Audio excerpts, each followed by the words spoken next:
Adopté. Le 521, le scrutin est ouvert. Le scrutin est clos.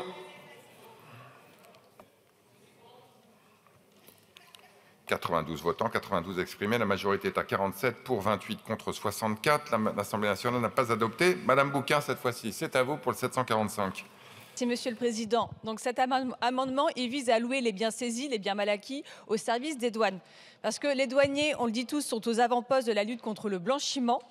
Mais lorsque vient le moment de réaffecter les biens des narcotrafiquants aux forces qui luttent contre ces trafics, les douaniers sont oubliés. Avec l'article en l'état, une voiture qui appartenait à des trafiquants pourrait être utilisée par la police ou par la gendarmerie, mais pas par les douanes. Du matériel informatique saisi pour être utilisé par l'OFB ou par la sécurité civile, mais pas par les douanes. Ce n'est pas normal. Police, gendarmerie, justice sont incluses dans ce dispositif, et tant mieux, pourquoi pas nos douaniers. Les douaniers ne sont pas seulement des contrôleurs aux frontières, ils traquent le blanchiment d'argent, ils interceptent les cargaisons de drogue, ils déjouent les trafics d'armes et les fraudes massives.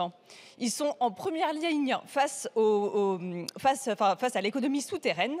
Je rappellerai d'ailleurs qu'il y a quelques jours, la douane réalisait la plus grande saisie de cocaïne jamais réalisée en France, portant sur 9 874 kilos de cocaïne et estimée à plus de 600 millions d'euros.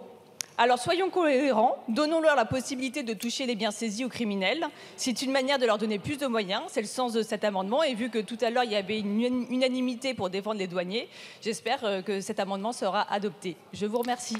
Merci. Avant de passer la parole au banc, je vous indique que sur le vote de l'article 4 bis C, j'ai été saisi par le groupe de la France Insoumise d'une demande de scrutin public que j'annonce dans l'enceinte de l'Assemblée. Monsieur le rapporteur. Oui, Monsieur le Président, je suis favorable à cet amendement, puisqu'il est cohérent avec ce qu'on a fait jusqu'à présent, d'étendre au service des douanes l'ensemble des biens mobiliers et immobiliers. Donc, ça serait un avis favorable. Monsieur le ministre. Sagesse. J'ai Monsieur Bernal ici, je pense, contre l'amendement. Oui. Le ministre a dit sagesse, si j'ai bien compris. Pourquoi je suis opposé à l'amendement et pourquoi même je trouve que Monsieur le ministre aurait peut-être dû faire un amendement de suppression ciblé, au moins sur cette partie-là, d'attribution, commencer à faire une liste des services de l'État auxquels on peut attribuer les confiscations. Il a commencé à le dire tout à l'heure sur le précédent amendement, mais je pense que ce n'était pas le bon endroit où argumenter en la circonstance, parce qu'à partir du moment... désolé, je me prépare à être aussi à Beauvau, quoi, donc je fais ce que je peux. En réalité, on a... à partir du moment où les biens sont confisqués, ils deviennent propriété de l'État. Et ensuite, c'est le fonctionnement interne de l'État qui se l'attribue à ses services. Donc on pourrait dire dans la loi éventuellement quel ordre de priorité, à quel service on veut affecter en priorité, mais dire qu'on veut soi-même s'affecter des biens confisqués alors qu'on peut déjà le faire, c'est vraiment... ça ne sert pas à grand-chose, quoi. Donc... moi, je suis plutôt contre mettre les douanes comme tout le reste, et je serais même plutôt pour supprimer cette partie-là de l'article. En vérité, ça n'aura aucune espèce d'importance, parce qu'à la fin, on pourra toujours s'affecter, l'État pourra toujours se réaffecter les biens qui sont en sa possession à n'importe quel service. Donc, qu'on soit pour, qu'on soit contre, en vrai, je préfère, parce que là, je préfère quand la loi est pas trop bavarde, quoi, et que les codes sont pas trop épais, tout ça. Donc je voulais le redire, qu'il n'y ait pas de méprise, y compris entre les uns et les autres, sur le fonctionnement actuel de la GRASC et des services et de nos services de l'État. J'ai Monsieur Taverne. Oui, merci Monsieur le Président, Monsieur le garde des Sceaux, Monsieur le rapporteur. Alors, le garde des Sceaux, je suis un petit peu déçu de votre position, parce que votre position de sagesse, mais vous devriez être pour, puisqu'on affecte les saisies aux policiers, aux gendarmes et même aux douaniers. Donc voilà, là-dessus, vous devriez justement apporter un avis favorable pour nos forces de l'ordre et pour nos douaniers. Bien, donc je vais le mettre aux voix par scrutin public. Pardon, Monsieur le ministre, allez-y, Monsieur le garde des Sceaux.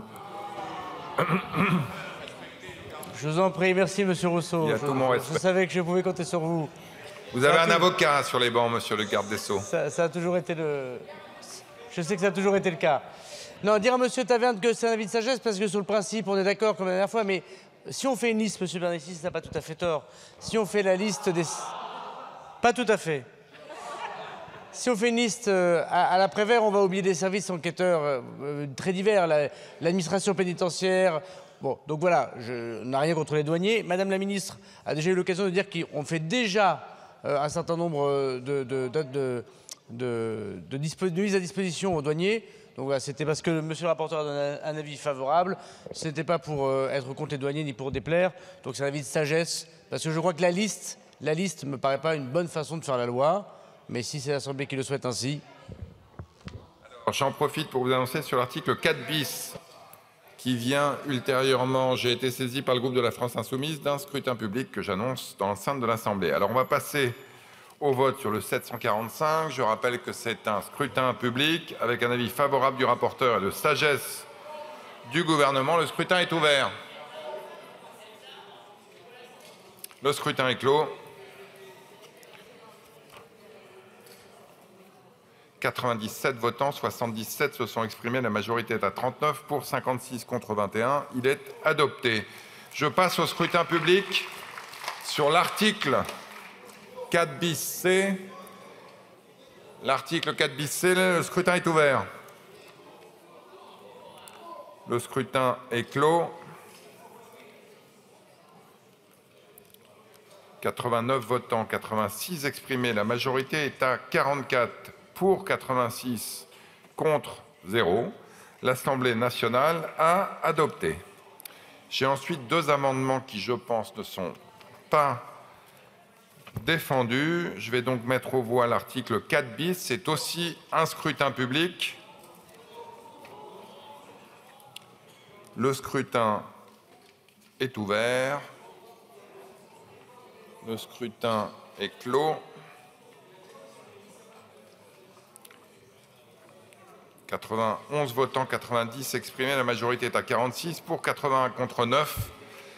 L'Assemblée nationale a adopté. On passe à l'article 5, supprimé, donc pas d'inscription d'orateur. On a des amendements identiques. Qui défend le numéro 20?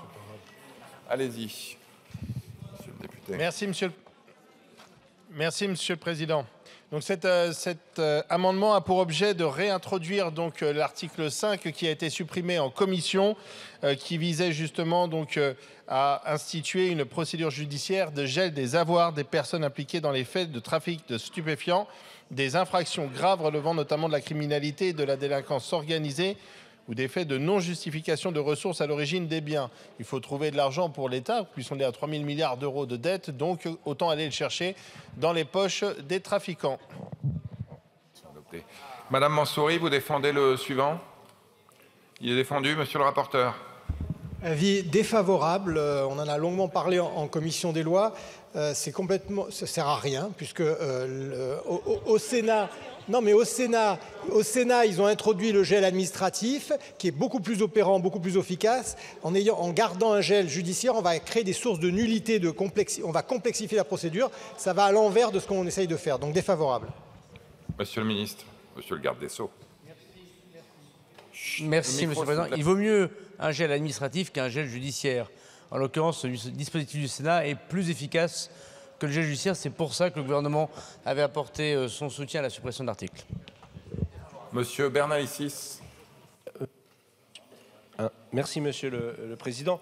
Je dirais à peu près l'inverse du ministre. Dire, quitte à choisir, je préfère un gel judiciaire qu'un gel administratif. Mais la vérité étant que le mieux, c'est qu'il n'y ait pas de gel. Pourquoi je vous dis ça? Parce que la procédure administrative, judiciaire, quand on fait une saisie, saisir les avoirs, c'est le mot justement dans le cadre de la procédure judiciaire pour dire gel. C'est-à-dire que c'est même un peu plus engageant en réalité, mais quand on saisit, ça gèle les avoirs. Enfin, ils sont plus à disposition, on les a pris quoi, ils sont plus à disposition de ceux qui en avaient l'usage, on bloque quoi, voilà. Et donc justement, on a créé le terme de gel dans le droit administratif pour le distinguer de la saisie qui est, elle, en matière judiciaire. Bon. Mais justement, c'est là la difficulté, c'est que derrière, vous mettez en place un gel administratif qui, lui, pose des problèmes et des difficultés parce qu'il n'est qu'administratif. Or, s'il y a un besoin, si on dit il y a des criminels, ils ont de l'argent qui se balade, etc., il faut vite qu'on saisisse cet argent avant qu'il ne s'échappe, alors il faut faire une procédure judiciaire. Voilà, tout simplement.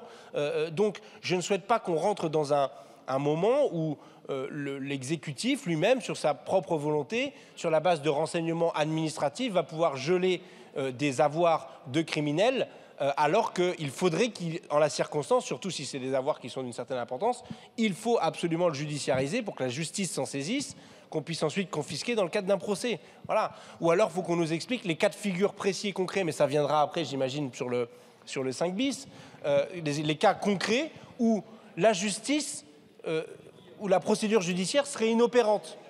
Sauf à nous dire qu'il manque de magistrats, qu'on n'est pas réactif, etc. Et que du coup, il faut que l'exécutif puisse. Mais on en revient à la question des moyens qui deviennent variables d'ajustement, des décisions qui seront prises et de la voie qui sera utilisée. J'ai rien fait, Monsieur le Président. Pardon, Et justement, ça rejoint tout le mais débat. votre temps est imparti et terminé. Vraiment Madame la Ministre. Merci, Monsieur le Président. En quelques mots, qu'est-ce qu'on cherche? On cherche la rapidité. Parce que si on n'est pas rapide, eh ben vous savez, l'argent est déjà parti. Et quand vous me dites on ne veut pas de gel, votre collègue député vient de me dire a-t-on vraiment tous les moyens de nous attaquer à l'argent des criminels? Vous êtes en train, si on vous suit, Monsieur le député, de nous dire exactement le contraire.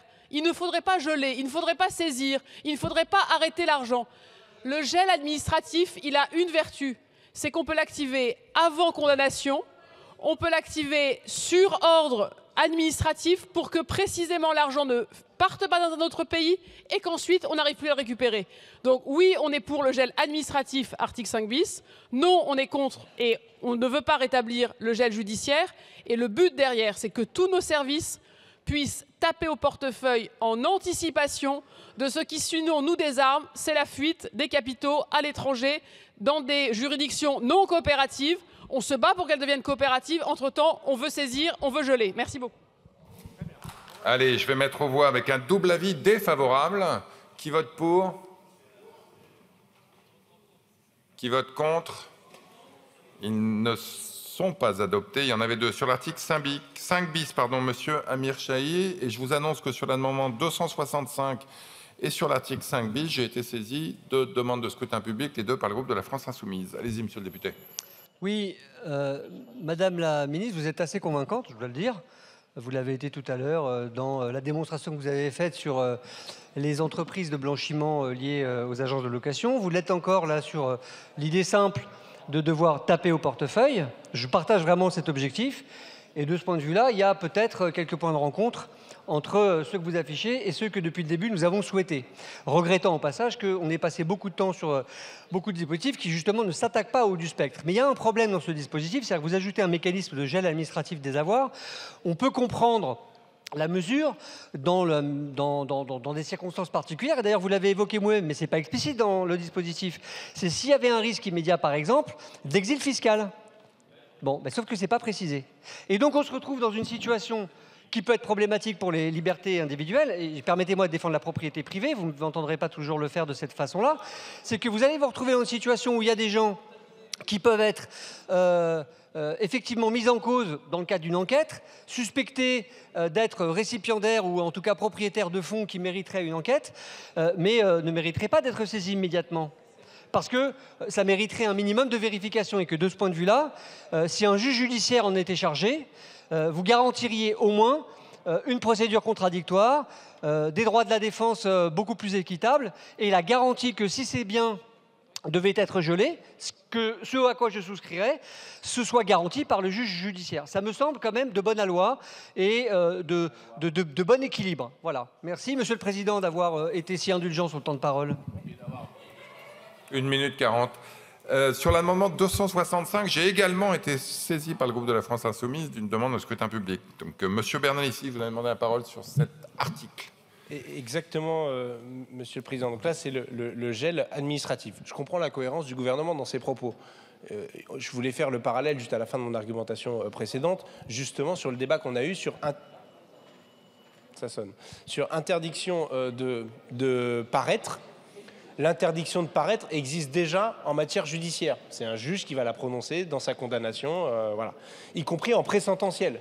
C'est-à-dire qu'avant même d'être condamné, pendant qu'il y a l'enquête en cours, si la justice estime qu'un individu ne doit pas retourner à tel endroit parce que ce serait un moyen pour lui de réitérer, de recommencer à commettre des infractions tout simplement, ou de fragiliser l'enquête, etc., il peut tout à fait le décider.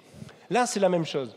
Madame la ministre, vous avez dit on a besoin du gel du gel administratif, parce que sinon, avant la condamnation, sinon l'argent s'en va. Mais enfin, moi-même, au début, j'ai bugué. Je me suis dit, mais est-ce que j'ai un truc que j'ai pas pigé ou, donc, je me suis replongé dans le sujet. Mais la saisie, précisément, la différence entre la saisie et la confiscation, c'est précisément que la saisie arrive avant le jugement, c'est préventif. On prend l'argent pour le geler, le saisir, dans le verbiage judiciaire.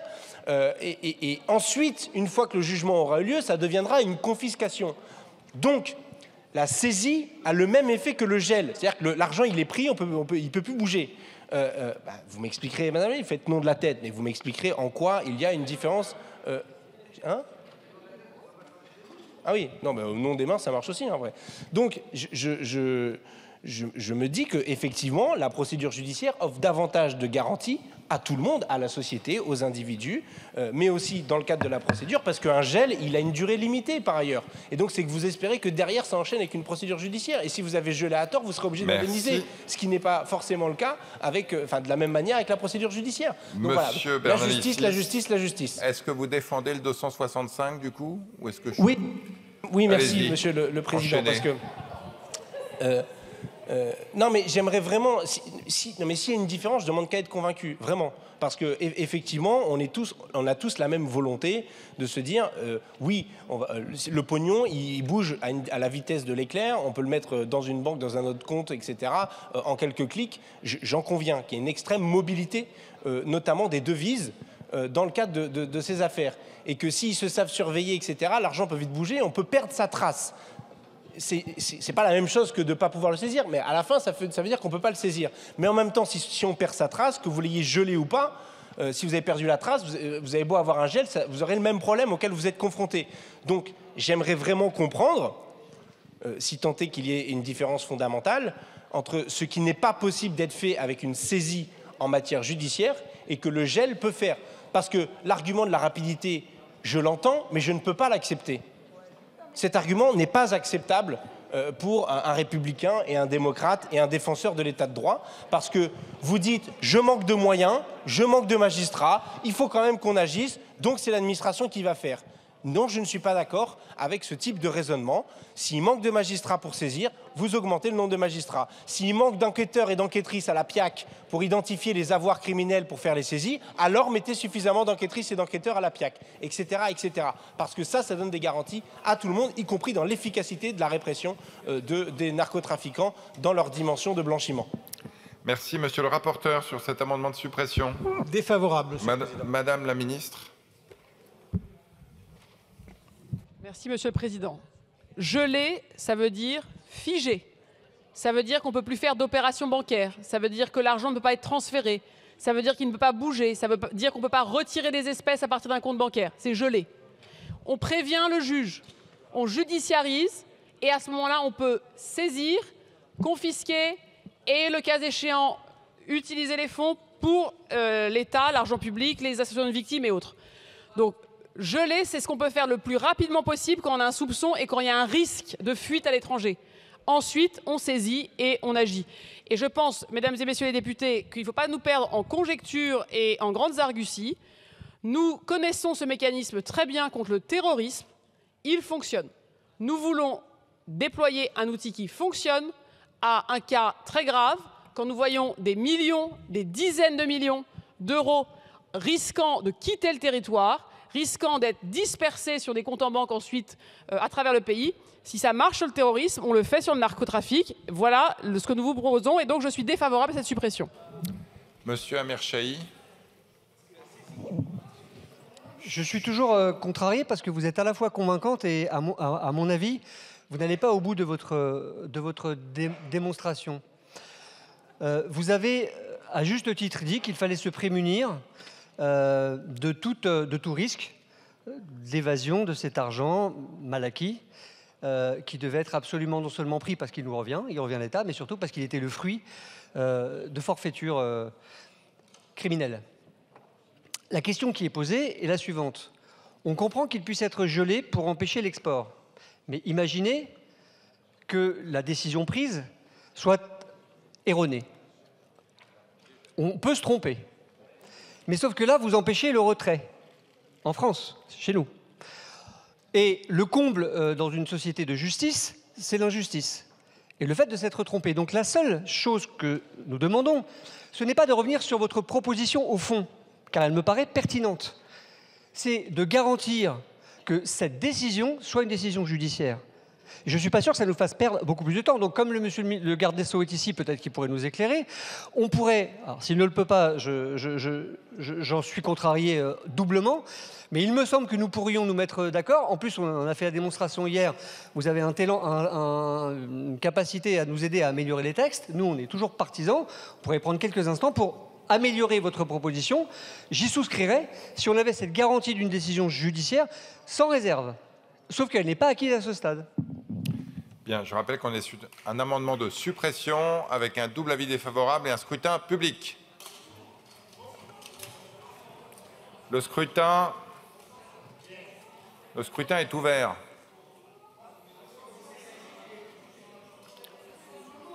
Le scrutin est clos. 97 votants, 91 exprimés. La majorité est à 46 pour 31 contre 60. L'Assemblée nationale n'a pas adopté. Monsieur Huyghe pour le 768. Merci Monsieur le Président. Cet amendement vise à renforcer l'efficacité du dispositif de gel administratif des avoirs en matière de lutte contre le trafic de stupéfiants. Il introduit tout d'abord une obligation déclarative pour les personnes ou entités concernées par une mesure de gel afin d'assurer une meilleure transparence et traçabilité des fonds gelés. Ces dernières devront déclarer au ministre de l'économie leurs fonds et ressources économiques au-delà d'un seuil défini par décret.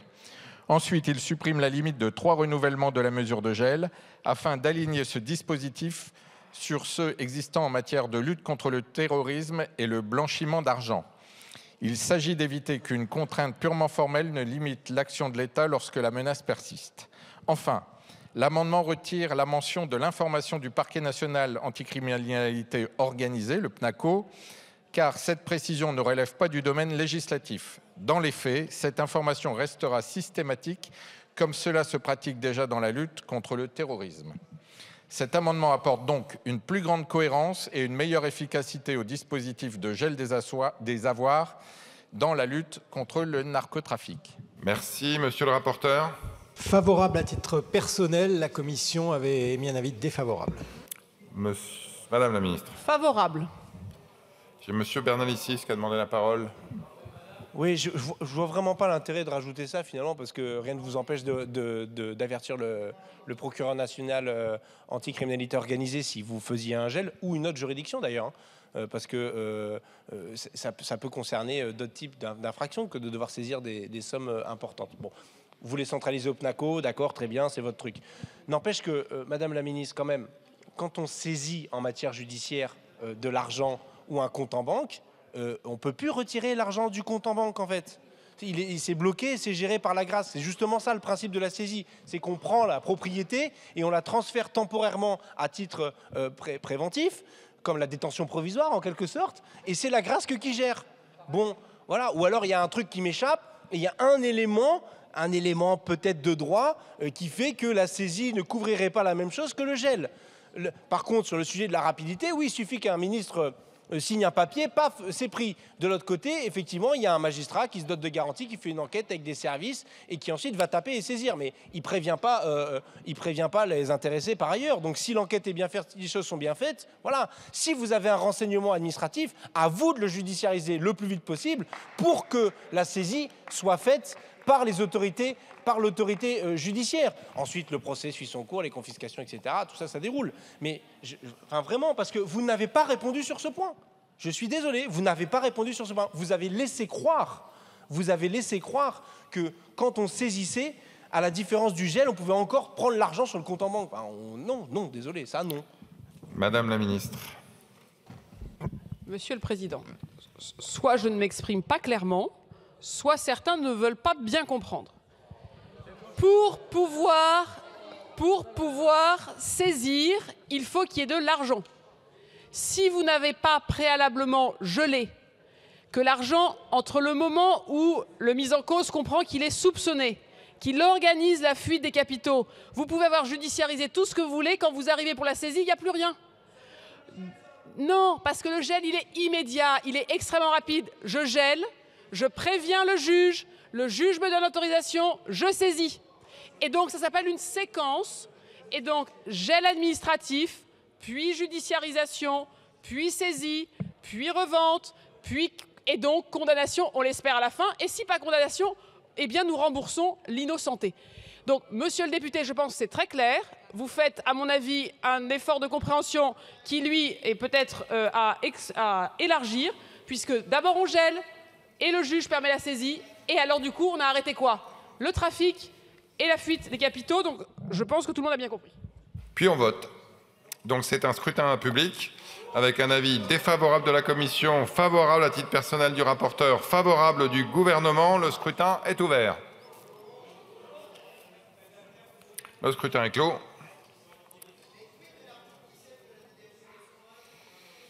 « 93 votants, 92 exprimés. La majorité est à 47 pour, 59 contre 33. L'Assemblée nationale a adopté. Restez à vos places. On va voter l'article 5 bis par scrutin public également. Le scrutin est ouvert. Le scrutin est clos. 94 votants, 92 exprimés. La majorité est à 47 pour, 80 contre 11. L'Assemblée nationale a adopté. Alors avant de passer aux inscrits, j'ai quelques scrutins publics à annoncer. Le 203, le 224, le 225 et l'article 6 dans son ensemble font tous l'objet de demandes de scrutin public de la part du groupe socialiste et apparenté. Madame Hervieux, vous avez la parole sur l'article 6. Merci, Monsieur le Président. L'article 6 que nous allons étudier maintenant élargit les possibilités de transmission d'informations entre les services judiciaires et les services de renseignement. Actuellement, ce partage est limité aux affaires de terrorisme, d'ingérence étrangère ou d'atteinte aux intérêts fondamentaux de la nation. Désormais, si cet article était adopté, les GIRS et le PNACO pourraient partager plus facilement des informations avec les services de renseignement pour les infractions les plus graves relevant de la criminalité organisée. Alors, le groupe socialiste est en faveur de l'élargissement potentiel de ces transmissions d'informations entre le judiciaire et les renseignements. Mais cette extension, elle doit être strictement proportionnée, c'est-à-dire cantonnée à ce qui est évidemment nécessaire de façon à protéger le secret de l'instruction, respecter les droits fondamentaux des personnes. Et donc, c'est la ligne de crête sur laquelle nous nous situons, puisque manifestement, dans les champs d'infraction retenus qui permettront demain cette transmission d'informations, on retrouve effectivement des activités de dégradation de biens communs qui peuvent en fait n'avoir aucun lien avec le narcotrafic. Donc là encore, nous posons des garde-fous, nous alertons sur le champ des infractions retenues qui justifieront ces transmissions et nous les développerons dans le cadre des amendements, notamment avec mon collègue Paul Christophe qui pourra un instant. Je vous remercie. Merci Madame Sévailly. Merci Monsieur le Président. Alors cet article 6, il étend le dispositif de transmission d'informations par le procureur de la République de Paris, le juge d'instruction, au service de renseignement, d'une part à l'ensemble des procureurs de la République et d'autre part à la totalité des infractions relevant de la criminalité organisée. Actuellement, seul le procureur de la République de Paris est habilité à transmettre au service de renseignement des informations recueillies dans le cadre d'enquêtes portant sur le crime organisé, en particulier en matière de trafic d'armes et de stupéfiants. L'article étend donc cette possibilité à l'ensemble des procureurs de la République et élargit le périmètre des infractions concernées. Alors on pourrait être d'accord sur l'idée de cet élargissement, mais dans l'écriture actuelle et le fait que ce ne soit pas encadré, ça semble difficile. Pourquoi? Parce que cet article, il accentue la porosité entre le judiciaire et le renseignement. Cette porosité présente plusieurs dangers. D'une part, il viole le secret de l'instruction.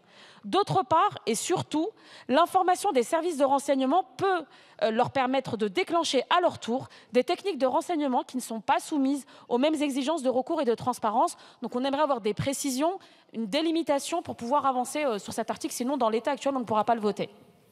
Merci Madame Martin. Merci Monsieur le Président. Il y a un certain nombre de choses qui ont déjà été dites. Il est vrai que nous portons une préoccupation particulière autour du secret de l'instruction qui nous paraît dans l'intérêt de tous devoir être préservé. Mais cette affaire vient de surcroît se coupler avec malheureusement le vote en faveur du dossier coffre. Donc nous considérons aussi que pour le mis en cause, cela fait un certain nombre de boîtes noires qui viennent s'ajouter les unes après les autres. Comme ça vient d'être dit, cela permet aux services de renseignement possédant un certain nombre d'informations via cette transmission de mettre en œuvre d'autres procédures, d'autres mécanismes, d'autres techniques spéciales d'enquête, cela sans que cela soit connu par le mis en cause et par son avocat. Voilà la raison pour laquelle nous nous opposons à cette circulation qui nous paraît non maîtrisée de toutes ces informations. Merci, Monsieur Léaumont, pour le 376. Amendement de suppression. Enfin, vous êtes le premier signataire. Alors, Monsieur Bernassis, vous n'êtes pas signataire du 376, mais vous pouvez défendre le suivant, si vous voulez. Donc, on dit le 376 défendu et vous défendez le 377. C'est parfait, allez-y. Oui. Bon. Effectivement, oui, c'est la même chose. Il y a déjà un principe. On va rappeler le principe, secret de l'enquête, secret de l'instruction. Je pense auquel tout le monde est attaché à ce principe fondamental. Je pense. Il y a une dérogation à ça, l'article 11 du Code de procédure, qui permet au procureur de la République et à lui seul de rendre public un certain nombre d'informations, notamment pour des raisons d'ordre public. En faisant ses conférences de presse, on l'a vu sur le terrorisme. Mais sur la base de ce même article, il peut théoriquement transmettre ces informations-là, y compris aux préfets, aux services, d'un point de vue administratif, pour qu'ils agissent. Cas d'espèce en matière de terrorisme, c'est-à-dire sans même avoir besoin de prendre ces éléments-là, en matière de terrorisme, on fait une enquête pour déjouer un attentat, on se rend compte qu'il y en a un autre en préparation, on doit vite prévenir les services, le préfet, etc., les services de police pour qu'ils aillent sur place pour le déjouer concrètement. On ne va pas rouvrir une nouvelle enquête, etc., on ne va pas perdre de temps. L'article 11 du procureur de la République peut déjà faire ça. Mais on a préféré le mettre dans le marbre avec pas juste un truc ascendant, c'est aussi quelque chose de descendant. Les services de renseignement peuvent aussi demander des choses, c'est prévu comme ça dans l'article qu'on va modifier. Et là, on vient l'étendre au narcotrafic. Bon, moi, et à la criminalité organisée, pour être extrêmement précis. Je pense que ce n'est pas sain de prévoir ces allers-retours et qu'on puisse aller piocher de la part des services de renseignement dans les enquêtes judiciaires. Une fois qu'elles sont closes, il y a ce qu'on appelle du renseignement criminel qui peut être fait. Et il y a un service qui fait déjà ça, qui s'appelle le CIRASCO, qui fait du renseignement criminel en vue de faire de l'analyse, de transmettre des données, etc. Donc, je ne sais pas quel cas n'est pas couvert aujourd'hui par la possibilité qui est offerte par l'article 11 pour le procureur de la République pour transmettre des informations du point de vue de l'ordre public, qu'on voudrait couvrir par la même. Sauf à redire ce que a dit ma collègue Elisa Martin, de se dire qu'avec le dossier coffre, un élément qui a été dans l'enquête, un micro qui n'a rien donné, on va le mettre de côté, donc on ne va pas dire la date, l'heure, etc. Merci. Donc personne ne saura qu'il a existé, et on va donner néanmoins le contenu de cette écoute au service de renseignement. Voilà. Monsieur le rapporteur. Merci Monsieur le Président, heureux de vous retrouver.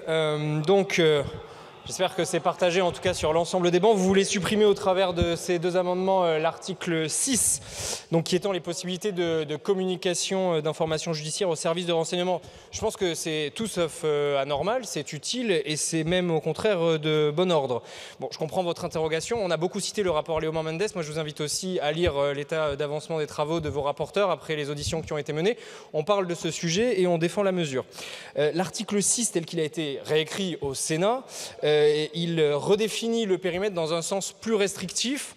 D'abord, vous avez parlé de l'ensemble des procureurs, Madame Sebaï. Là, on se cantonne à une transmission au PNACO et au procureur GIRS. Donc, on a restreint. Et ensuite, on a restreint sur le champ infractionnel au plus haut. Donc, avec ces deux éléments, je pense que, encore une fois, on est sur un dispositif qui est entendable et même nécessaire. Donc, c'est un avis défavorable. Monsieur le ministre. Merci, Monsieur le Président. Je pense que vous avez parfaitement compris le dispositif et on n'est parfaitement pas d'accord. Voilà, c'est un fait. Non, mais bien sûr. Mais ce que je veux dire, c'est qu'il n'y a pas d'incompréhension du dispositif.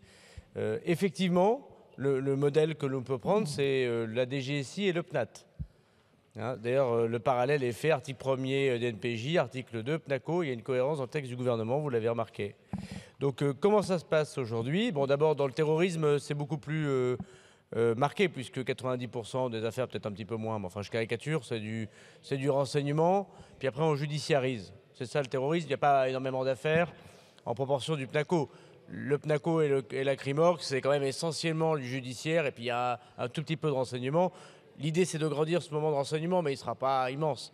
En revanche, dans le cas des GSI PNAT, pour prendre un exemple, et c'est tout à fait conforme au secret d'instruction, quand il y a des écoutes, quand il y a des informations qui relèvent du pouvoir judiciaire, parce qu'il y a eu un attentat, et ou alors il y a un soupçon de blanchiment, ou il y a un soupçon d'organisation, et qu'il y a une enquête qui est ouverte par le PNAT, et que dans ces informations, les services de renseignement, par exemple la DGSI, peuvent avoir des informations sur l'excitation, par exemple de la zone de l'État islamique au Khorasan, bah oui, c'est quand même très intéressant pour les services de renseignement de connaître l'évolution des diverses menaces terroristes qui nous touchent, parce qu'elles ne sont pas uniformes.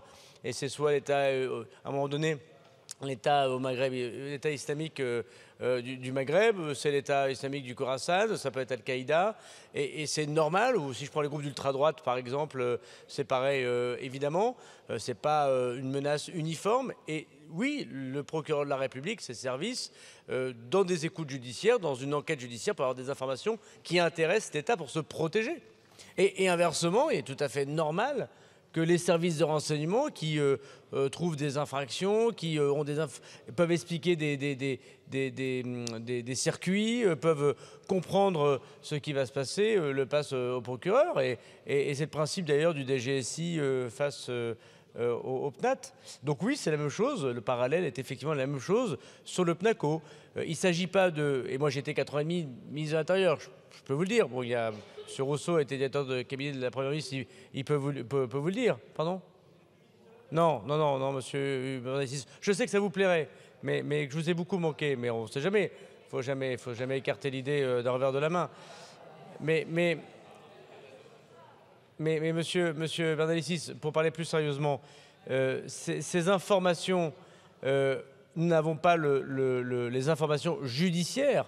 Lorsque le procureur donne des informations à la DGSI sur l'état de la menace, sur les organisations, ce n'est pas le contenu de l'enquête que donne la DGSI au PNAT, le PNAT au DGSI, c'est les circuits, les organisations, les contacts qui aident évidemment à pouvoir intervenir en administratif, en renseignement. Alors évidemment, quand on n'est pas d'accord sur à la fois la DGSI ou la DNPJ comme chef de file, et qu'on n'est pas d'accord sur les parquets spécialisés comme le PNAT ou le PNACO, et qu'on n'est pas d'accord pour qu'il y ait une partie de renseignement dans les deux, on n'est pas d'accord avec cet article. Bon, et tout à fait, mais on l'a de chaque côté. Mais ce n'est pas une violation du secret d'instruction organisé, ce n'est pas la fin de la barrière entre l'administratif et le judiciaire. Voilà. Donc évidemment, ça renseigne le renseignement, parce que si on n'adopte pas ce genre d'article pour le terrorisme comme pour la CRIMORG, ça veut dire, monsieur Bernalicis, ça veut dire qu'on attend la fin des affaires pour faire du renseignement criminel. Et les affaires de terrorisme, ça dure 5 ans, 10 ans. Les affaires CRIMORG, ça dure parfois 3, 4, 5, 6 ans. Et donc, effectivement, on est en retard d'une guerre. Voilà. Donc, je pense que la défense de ces amendements de suppression ont été faites par M. Bernalicis, mais je crains que nous ne soyons absolument pas d'accord. Il faut absolument les rejeter.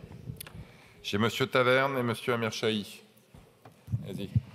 Merci Monsieur le Président, Monsieur le Garde des Sceaux, Monsieur le rapporteur, chers collègues. Donc bien évidemment, nous allons nous opposer à ces amendements de suppression, puisque déjà nous avons effectivement une expérience, un retour d'expérience avec, comme le disait le Garde des Sceaux, en matière de terrorisme. La DGSI et le PNAT, ça fonctionne très bien. Et les magistrats communiquent avec les services de renseignement pour être beaucoup plus efficaces. Maintenant, vous avez l'utilisation des magistrats à géométrie variable.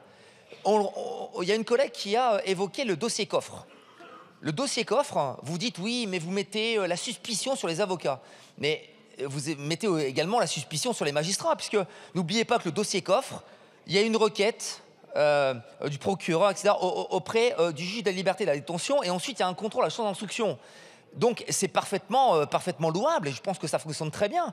Et ensuite, n'oubliez pas également qu'en matière de crime organisé, mais les réseaux sont très intelligents, sont très organisés. C'est pour ça qu'on parle de criminalité organisée. Et oui, effectivement, donc là-dessus, il faut absolument s'opposer à cela, puisqu'effectivement, les magistrats doivent travailler en coopération avec les services de renseignement pour être plus efficaces.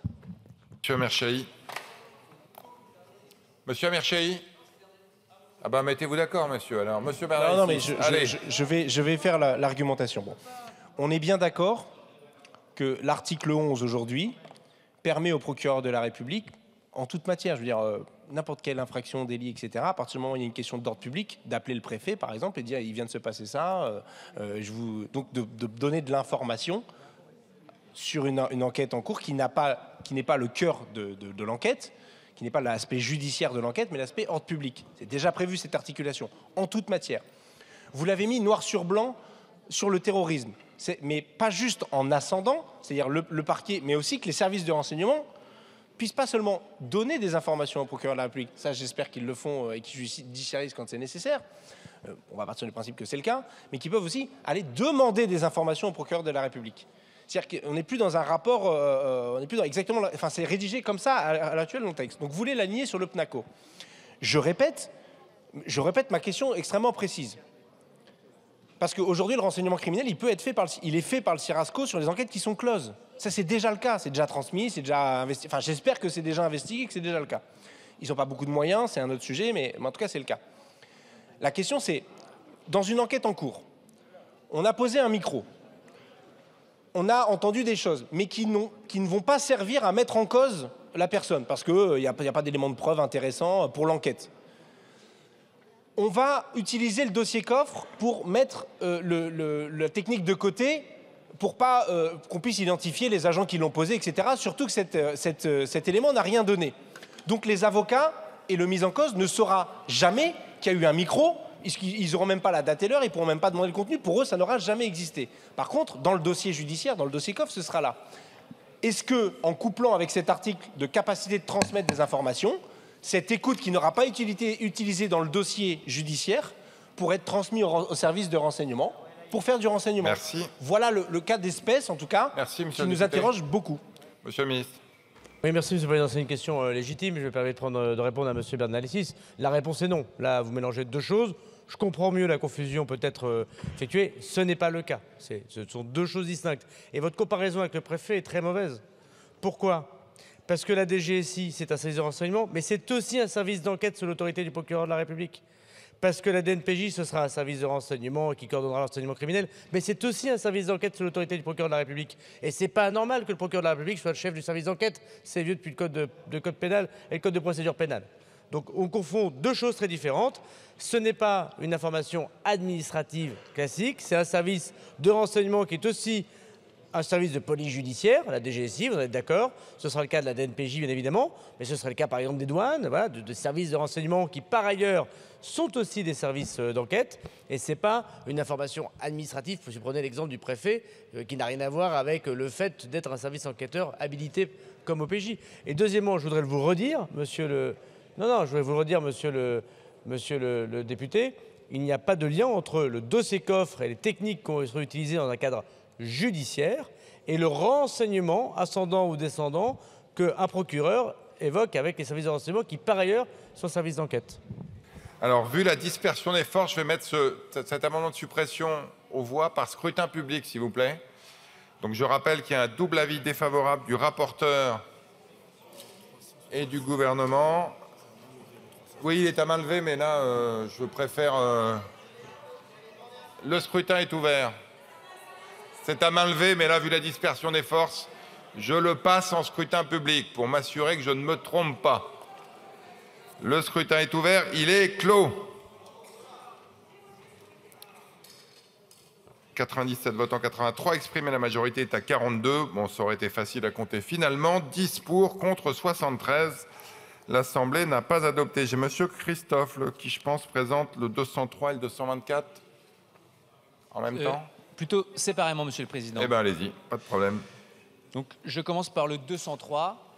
Effectivement, ça a été rappelé, il y a le principe fondamental du secret de l'instruction, auquel on est également très attaché, et on comprend qu'il puisse y avoir un besoin de transmission d'informations. On voit les exemples sur des sujets comme le terrorisme, comme les ingérences étrangères, où il y a des cas d'espèce qui sont...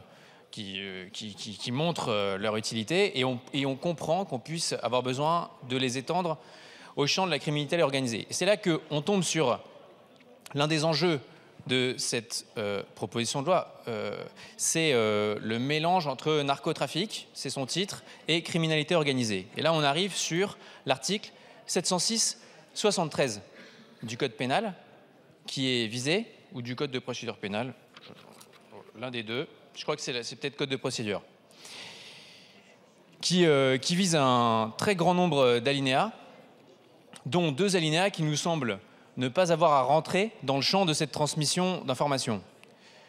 Premier alinéa, c'est celui qui est au 9e de cet article et qui vise les dégradations, destructions. Je ne suis pas sûr qu'on soit dans la lutte contre le haut du spectre du narcotrafic avec des destructions en mode organisé. Et on sait très bien qu'il y a eu des collectifs militants qui ont pu être poursuivis sur la base de cet article, qui n'auraient pas à faire l'objet d'une transmission d'informations aux services de renseignement. Le 2e alinéa que nous visons et dont nous souhaiterions qu'il soit retiré de cette transmission, c'est l'alinéa numéro 13, le 13e, qui lui vise l'entrée et la circulation d'étrangers, et donc on souhaiterait également qu'il soit supprimé. Monsieur le rapporteur, merci. Avis favorable de la commission et défavorable à titre personnel. Monsieur le garde des Sceaux, défavorable. Je vais donc mettre aux voix. Je vous rappelle que c'est un scrutin public. On a un avis favorable de la commission, défavorable du rapporteur, défavorable du gouvernement. Le scrutin est ouvert. Le scrutin est clos. 96 votants, dont 95 exprimés. La majorité est à 48 pour 34 contre 61. Il n'est pas adopté.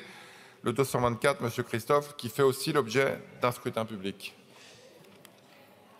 Oui, Monsieur le Président. Bon, c'est un amendement de secours. Je ne sais pas si là, ni le rapporteur ni le ministre ne se sont exprimés. Donc je ne sais pas s'ils sont gênés par l'un ou l'autre de ces deux visas au 9e ou au 13e du 706-13. Mais donc j'essaye de vous ouvrir la possibilité de pouvoir vous donner une consigne de vote différente, soit sur le 9e, soit sur le 13e, pour qu'on puisse sortir un certain nombre de ces alinéas du 706-73 de cette transmission d'informations, parce que je pense que ça va effectivement trop loin et qu'on n'a pas besoin de viser ni le 9e ni le 13e. Donc là, c'est un amendement qui permet de supprimer le 9e de cette transmission d'informations. Et le 225, non, il viendra après, Monsieur Christophe? Un par un, très bien. Monsieur le rapporteur. Merci Monsieur le Président. On a déjà eu de nombreux débats où on a évoqué les 773, 73-1 et 74 du Code de procédure pénale, à la fois sur le champ infractionnel et la manière dont on englobait la criminalité organisée.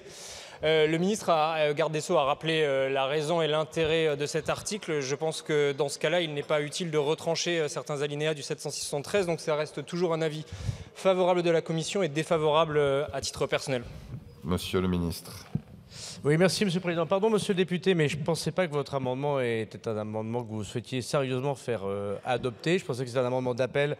Et je m'en excuse, parce que si vous ne voyez pas quel est le lien avec la criminalité organisée, avec des gens qui mettraient par exemple des bombes sur des voies ferrées, je ne pense pas que ce soit du militantisme. Ou alors, peut-être qu'on n'a pas tout à fait le même rapport avec la République en public. Et comme je sais que vous êtes socialiste, donc républicain, j'imaginais que c'était un amendement voilà, pour qu'on l'évoque comme ci. Donc évidemment très défavorable.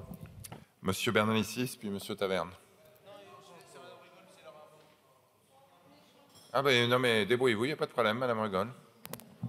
Il faut juste... Merci Monsieur le Président. Monsieur le Ministre, les exemples que vous avez pris et les réponses que vous nous avez données, ça fait se questionner un peu. Il reste 2 points d'ombre sur cet article 6.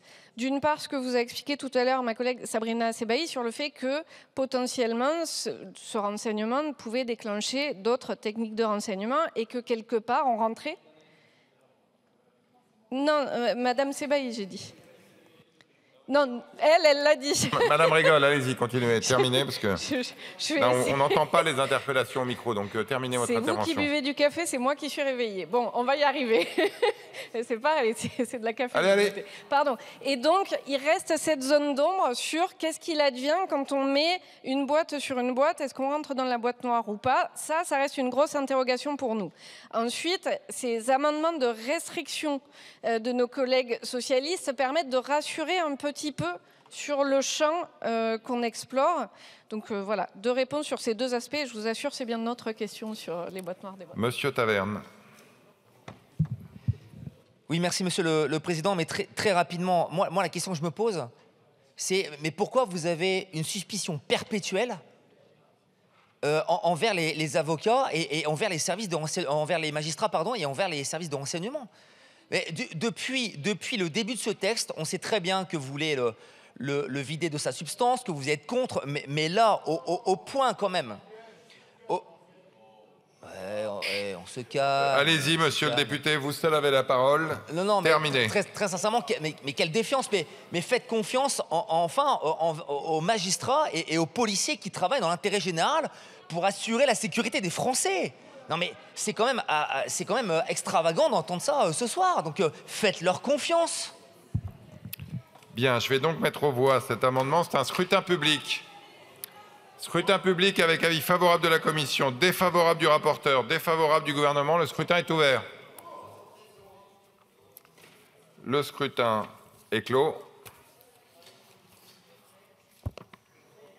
98 votants, 95 exprimés. La majorité est à 48 pour 35 contre 60. L'Assemblée nationale n'a pas adopté. Monsieur Christophe, pour le 225. Ah, Madame Capdevielle, pardon. Oui, merci Monsieur le Président. Je remplace Monsieur Delaporte. Nous sommes d'accord, nous sommes dans un état de droit, nous voulons que les policiers et que les juges travaillent bien.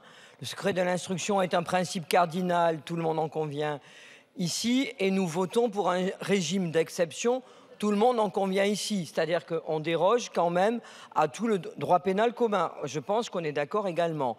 Donc c'est un amendement de repli, c'est-à-dire qu'on vous demande uniquement de retirer, de soustraire les infractions qui visent l'aide, l'entrée, la circulation et le séjour irrégulier d'un étranger en France commis en bande organisée. On peut imaginer que quand même ces infractions n'ont absolument rien à voir pour le coup. On n'est pas sur le chemin de fer avec la bombe. Là, on est sur quand même des infractions de droit commun qui n'ont absolument rien à voir et qui ne justifient pas, compte tenu du régime d'exception que vous voulez nous faire voter, qu'on les inclue dans ce régime. Voilà, donc nous demandons aux collègues donc, de suivre l'avis de la Commission. Monsieur le rapporteur, donnez-le nous donc, cet avis. Avis favorable de la Commission et défavorable à titre personnel. Monsieur le garde des Sceaux. Mais Madame la députée, Monsieur le Président, pardon, mais ce n'est pas un ajout du gouvernement, ça existe déjà dans le Code.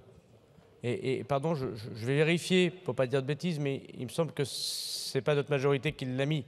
Le fait que... Non, là, parce qu'en fait, vous mettez très aisément, parce qu'on réécrit. Mais cette considération que l'aide aux étrangers irréguliers en tant que filière pour information entre le parquet et les services, ça existe déjà. Ce n'est pas nous qui le rajoutons. C'est déjà le code de procédure depuis plus de 20 ans. Non, ça existe déjà. Et notamment lorsque vous êtes en responsabilité. Donc je comprends que ça puisse poser des questions, mais c'est déjà la responsabilité. Ce n'est pas nous qui le rajoutons. C'est pas nous qui disons ça fait partie de la bande organisée. Alors, j'ai Monsieur Bernalicis qui, me dit-on, serait contre cet amendement. Oui, parce que franchement, ça ne changera pas grand-chose à la problématique de fond et je ne voudrais pas qu'on fasse croire qu'une garantie supplémentaire pourrait rendre acceptable le dispositif, Monsieur le Président. Parce que le 706-105-1 du Code de procédure pénale qu'on est en train de modifier, parce que je me dis... Des fois, je pense que je suis un peu zinzin soumis, certains diraient, mais ce n'est pas le cas, parce que c'est marqué quand même par dérogation à l'article 11. Donc on parle bien à la base, l'article 11, le procureur de la République peut communiquer, transmettre des informations à l'autorité administrative s'il y avait des besoins en termes d'ordre public. On est tous d'accord là-dessus? On est d'accord là-dessus, très bien. Donc le procureur de la République de Paris, là en l'occurrence de terrorisme, peut, pour les procédures d'enquête ou d'instruction, donc on est bien dans les procédures en tant que telles, hein, entrant dans le champ d'application, communiquer aux services de l'État, donc les services de renseignement, de sa propre initiative. Pourquoi pas? C'est déjà possible avec l'article 11. Et surtout, là, la différence, c'est ou à la demande de ces services, donc ça c'est une nouveauté créée par le 706-105-1 qui n'existe pas avec l'article 11 générique, des éléments de toute nature figurant dans ces procédures et nécessaires à l'exercice de leur mission en matière de sécurité et de défense des systèmes d'information. Si la procédure fait l'objet d'une information, cette communication ne peut intervenir que sur avis favorable du juge d'instruction. C'est bien sur ce dispositif-là qu'on va mettre le PNACO, d'accord? Donc je ne suis pas fou quand je vous dis que pendant une enquête en cours, s'il y a des nécessités pour le service de savoir tel ou tel truc, peut aller piocher. Donc, imaginons qu'il y ait quelque chose dans le dossier coffre qui n'ait pas été utilisé pour les besoins de l'enquête, qu'on a mis de côté parce que les enquêtrices et les enquêteurs, on ne veut pas dévoiler leur identité, comment ça a été posé. Et j'entends en plus, bon, maintenant on a perdu le vote maintenant, donc voilà. Mais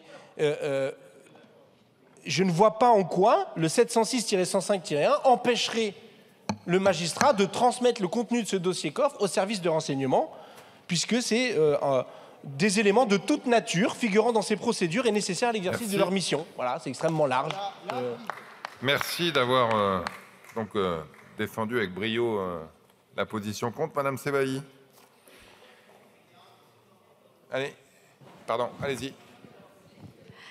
Merci, Monsieur le Président. Donc, alors moi, je vais juste revenir sur l'ensemble de l'article 6, parce que nous, quand on a commencé le débat sur cet article, on avait des questions.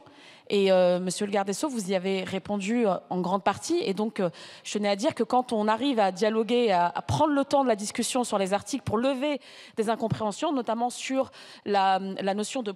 Enfin, l'ambiguïté qu'il y avait sur pouvoir administratif et pouvoir du procureur avec ses services sur les manières d'enquête, la question du secret d'instruction, etc., on arrive à avancer dessus. Donc, je tenais à vous dire que, pour le coup, on était plutôt partis pour le voter contre, mais on va vous suivre sur cet article, et donc on va avancer là-dessus. Juste un mot pour les collègues du Rassemblement national. Je tenais à vous rassurer, nous, on a tout à fait confiance dans les services de justice et de police. On n'a aucune difficulté là-dessus.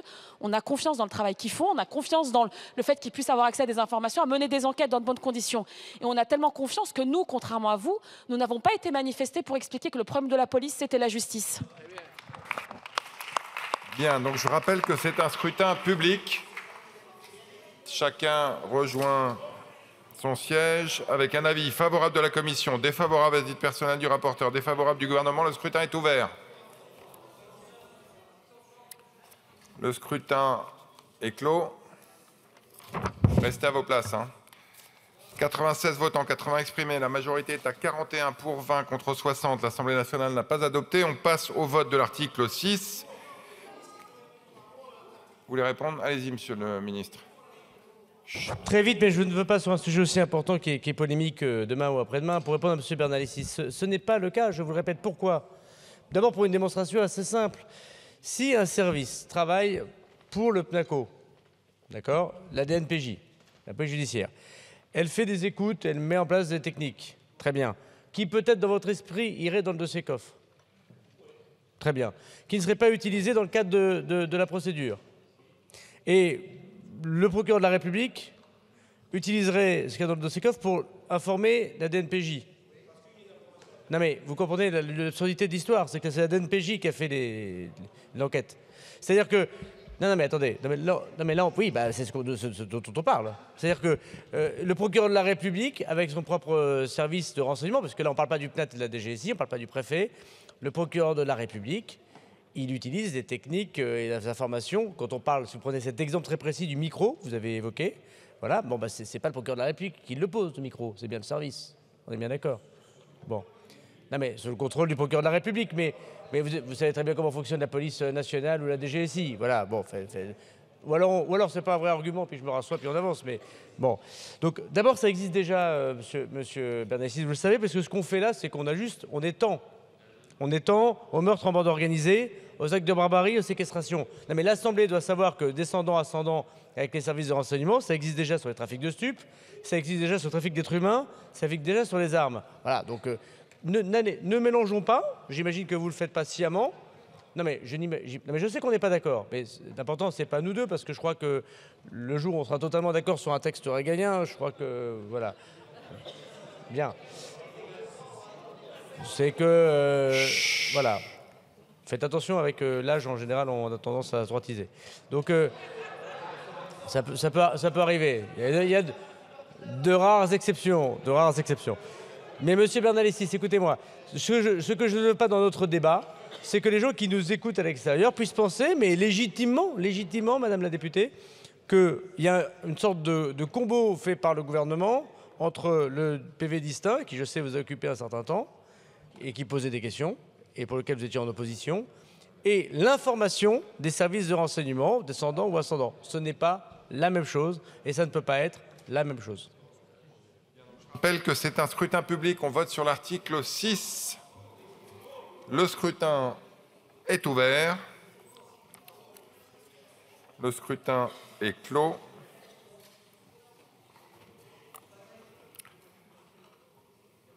On a 98 votants qui se sont tous exprimés. La majorité est à 50 pour 88 contre 10. L'Assemblée nationale a adopté l'article 6. Madame Mansouri pour le 790. Allez-y, Madame la députée. Merci, Monsieur le Président.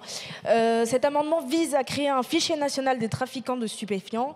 L'objectif est de recenser les récidivistes qui ont été condamnés pour trafic, production, importation ou encore vente de stupéfiants. Et l'objectif de cet amendement est de créer un outil qui faciliterait le suivi de ces individus dans le cadre de l'enquête pour nos forces de l'ordre, nos magistrats et les services de douane. Monsieur le rapporteur. Merci Monsieur le Président. Avant de rendre le micro à mon collègue co-rapporteur Roger Vico, l'amendement il prévoit, donc vous l'avez dit, la création d'un fichier national des trafiquants de stupéfiants. Moi je perçois mal l'intérêt de cette création. Peut-être que vous vous rallierez à la proposition que porte Éric Pauget, notamment l'autre co-rapporteur à l'article 9, celle de la création d'une liste noire des organisations criminelles. Donc c'est un avis défavorable. Des Sceaux. Monsieur le garde des Sceaux. Alors, l'histoire du fichier n'est pas une mauvaise idée en soi. La question est de savoir s'il est administratif ou judiciaire.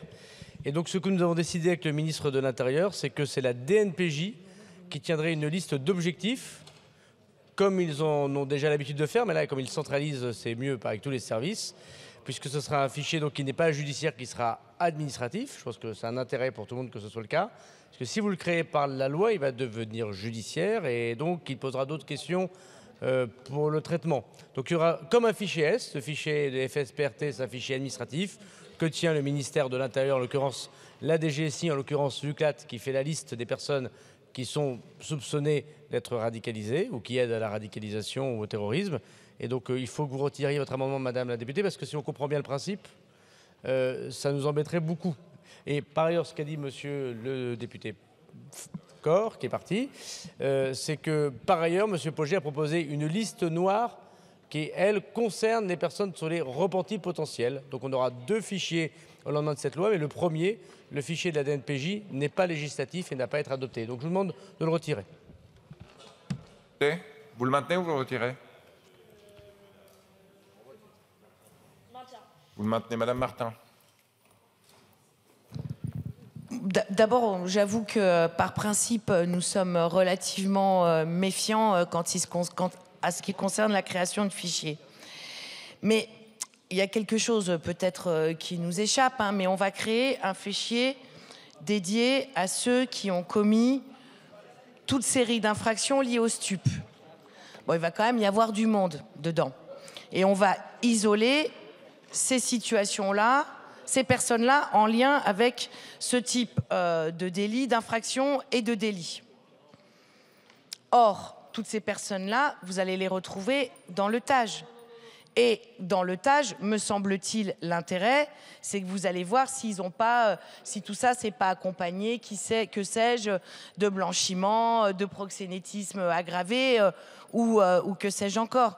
Et vous pouvez avoir intérêt à voir tout de suite dans quel univers de criminalité s'inscrit telle et telle personne. Alors il y a peut-être une question d'ergonomie du TAJ, mais nous ne voyons pas l'intérêt par principe de créer un nouveau fichier, mais nous ne voyons pas là aussi l'intérêt matériel et concret de la création de ce nouveau fichier. Merci. Je vais le mettre aux voix, donc avec un double avis défavorable. C'est un vote à main levée. Qui vote pour? Qui vote contre? Il n'est pas adopté. On passe à l'article 7 bis. Monsieur Léaumont. Monsieur Léaumont, allez-y. Oui, pardon. Merci, Monsieur le Président. Bon, là, l'article 7 bis, c'est un article qui vise à rendre obligatoire la transmission d'informations pour... Pardon, c'était fortiche. C'est l'euphorie. Même moi, je me suis senti interpellé. J'ai cru que vous Non, ça s'adressait à moi. Allez-y, je suis zen, monsieur le député. Je ne suis pas encore président. Attendez un petit peu. Ça viendra, ça viendra. Merci, monsieur le président. On est tous un peu président en France. C'est vrai. Allez-y, ah allez. si, je suis président de la... Eh ben voilà, allez-y, monsieur le président. Alors, défendez, il vous reste 1 minute 30. Max.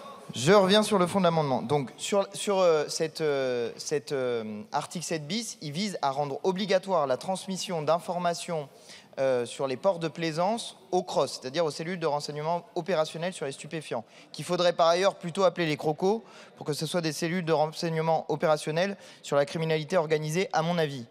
Mais cette transmission d'informations sur les ports de plaisance, j'en comprends l'enjeu, ou l'idée. L'idée, c'est que désormais, il y a une partie du trafic de stupéfiants pour le transit qui peut passer par les ports de plaisance. Et on a vu notamment des centaines de kilos de cocaïne, par exemple, transités par catamaran. Ça a été des choses qui ont été faites dans le passé. Je veux dire, quand ils en sont au sous-marin, les trafiquants de stupéfiants, les catamarans, d'une certaine manière, c'est presque facilité. Néanmoins, tout de même, transmettre l'intégralité des personnes qui vont, dans un fichier, des personnes qui vont être à l'intérieur des ports de plaisance, ça nous semble un petit peu disproportionné comme création de fichiers pour le renseignement. Donc, nous vous invitons à supprimer ces dispositions. Encore une création de fichiers et malheureusement, pas les bonnes méthodes, c'est-à-dire ce qui permet de lutter efficacement contre le trafic de stupéfiants, le renseignement humain, pour le coup, qui permet d'essayer d'obtenir des informations pour savoir si un bateau de plaisance contiendrait éventuellement du stupéfiant. L'OFAS, notamment, a arrêté des bateaux de plaisance sur ce sujet en ayant obtenu des renseignements, justement. Merci, monsieur le rapporteur. Bon retour sur nos bancs. Merci, désolé de cette interruption momentanée de la lumière et du son, qui a duré quand même une bonne partie de la journée, mais j'en suis vraiment confus. Merci de votre indulgence. Voilà, donc on peut comprendre a priori le bien fondé de la réflexion de M. Léaumont, parce qu'effectivement, les bateaux de plaisance peuvent constituer une espèce d'angle mort peu surveillé, finalement, a priori. Simplement, je vous proposerai un avis défavorable parce que la rédaction de votre amendement est un peu large et l'amendement suivant de M. Falorni reprécise les choses et donc, non pas qu'il soit de mauvais aloi, mais je proposerai de ne pas le retenir et de retenir plutôt le suivant qui est plus précis dans sa rédaction et qui corrige un certain nombre d'imprécisions peut-être. Donc défavorable. Monsieur le garde des Sceaux, pareil. Je vais donc le mettre... Oui, allez-y. L'un d'entre vous, allez-y. Non, mon amendement, il est assez simplement rédigé. Il s'appelle « Supprimer cet article ». Donc, bon, la rédaction est quand même assez simple. Et je maintiens ce que je dis. Je pense, et je vais vous dire pourquoi, et je vais essayer d'argumenter pour essayer de convaincre nos collègues, parce que je pense que depuis le début depuis le début de l'examen de ce texte, d'ailleurs, on a un débat qui est d'assez bonne qualité, à part 2-3 sorties qui sont assez déplorables quand on se fait accuser d'être des ennemis de la patrie et tout ça, c'était assez déplorable. Mais pour revenir sur le fond du sujet, j'essaye de vous dire pourquoi je pense que c'est pas la bonne idée. Pour essayer d'obtenir, d'arraisonner des navires, enfin des bateaux de plaisance qui transporteraient des stupéfiants, c'est que j'ai mes collègues qui parlent juste à côté, je n'arrive pas à me concentrer. Ah oui, mais alors ça, faites votre police, monsieur Léaumont. Ah, je fais ma police, justement, mais je la fais au micro. Donc, si on veut essayer de se concentrer sur les navires qui porteraient éventuellement des stupéfiants, la bonne méthode, c'est d'avoir obtenu du renseignement en amont. On ne va pas obtenir du renseignement en aval, à la fin. Ça ne sert à rien. C'est-à-dire le bateau, il sera déjà arrivé, vous aurez certes transmis les informations à quelqu'un dans les crosses, mais la drogue aura déjà été déchargée. Donc c'est très sympa votre système, mais ça fait joli dans un texte de loi en disant « cette fois-ci, on a trouvé une méthode hyper bien pour lutter contre les bateaux de plaisance ». Bon, ok, d'accord, si ça vous fait plaisir, mais vous allez encore créer un fichier, encore faire perdre du temps. Les crosses, ils vont se retrouver avec des données sur le nombre de personnes qui sont dans les ports de plaisance qui vont leur servir rigoureusement à rien. Par contre, quand on arrive à obtenir les informations avant, au moment où le bateau de plaisance arrive dans le port de plaisance, et ben là, vous saisissez, vous attrapez la cocaïne, vous attrapez les gens qui sont dans le bateau, vous obtenez des renseignements et vous pouvez là faire quelque chose d'utile pour la lutte contre le trafic de stupéfiants. J'espère vous avoir convaincu d'adopter cet amendement de suppression pour concentrer nos services sur ce qui est, à mon avis, utile. Alors, Monsieur Dessigny, avez-vous été convaincu par Monsieur Léaumont, j'en doute? Merci, Monsieur le Président. Eh bien non, malheureusement, Monsieur Léaumont, vous manquez de conviction sur votre amendement. Nous ne sommes pas convaincus et nous voterons contre votre amendement de suppression parce qu'effectivement, avec le dispositif qu'on a mis en place dans les articles précédents, on va pouvoir être beaucoup plus efficace sur les ports puisque les renseignements auront l'accès aux fichiers des entreprises logistiques et pourront être beaucoup plus performantes et plus performantes, pardon, je me fatigue aussi, sur les ports principaux. Donc les narcotrafiquants, on le sait, ils s'adaptent à partir du moment où on les empêche d'aller dans les ports centraux. Ils vont se déplacer forcément sur des ports plus petits, des ports de plaisance. Et donc on a besoin d'être présent aussi à ce niveau-là. Et c'est pour ça qu'on pense effectivement qu'il faut maintenir cet article. Merci, Monsieur le Président. Donc mettre aux voix avec un double avis défavorable. Qui vote pour? Qui vote contre? Il n'est pas adopté. On passe aux amendements à l'article. Madame Bergantz, vous défendez? Oui, allez-y, vous défendez le 587. Merci, Monsieur le Président. Donc, je porte l'amendement de mon collègue Olivier Falorni qui vient modifier et compléter l'article 7 bis pour améliorer le fonctionnement du nouveau dispositif de recueil de données relatif aux navires de plaisance. Alors, 4 points. D'abord, 1, la mention des infractions criminelles trop large est supprimée, de même que la référence à la cellule de renseignement opérationnel sur les stupéfiants. Point 2, il exclut de ce dispositif les navires qui restent dans leur port d'attache et les navires déjà concernés par le dispositif Passenger Name Record maritime. Et il restreint le dispositif à une liste de ports qui sera fixée par arrêté ministériel. 3, si les données recueillies sont encadrées par la loi, il est renvoyé à un décret en Conseil d'État pour en préciser la liste exacte, ainsi que les modalités de leur transmission et celles du contrôle de l'identité des personnes transposées sur ces navires. Et enfin, 4, une sanction est prévue pour les autorités portuaires qui ne rempliraient pas l'obligation de recueil et de transmission de ces données, complétée par un délit d'habitude, et une sanction est prévue par voie réglementaire pour le capitaine du navire qui ne remplirait pas ses obligations de transmission des données. Je vous remercie. Monsieur le rapporteur. Oui, Monsieur le Président, oui, c'est ce que je disais à l'instant. Non pas que l'amendement de Monsieur Léaumont soit défavorable par principe. Il est intéressant parce qu'il cible les bateaux de plaisance. Simplement, celui-ci, il me paraît plus intéressant parce qu'effectivement, il cible, il décrit un certain nombre de conditions particulières, la liste des ports qui sera fixée par arrêté ministériel et puis surtout, les données recueillies seront encadrées par la loi. Par conséquent, je trouve que celui-ci, dans le même état d'esprit, est quand même beaucoup plus précis. Donc, favorable à celui-là. Monsieur le garde des Sceaux. Même avis. Monsieur Léaumont. Ah, désolé, Madame Rigol. Débrouillez-vous, il y en a un qui répond, mais... Elle est pour l'amendement, donc ça va, c'est un pour un contre. Allez. Donc moi, je reste contre cet amendement. Je veux vraiment qu'on aille au fond du débat.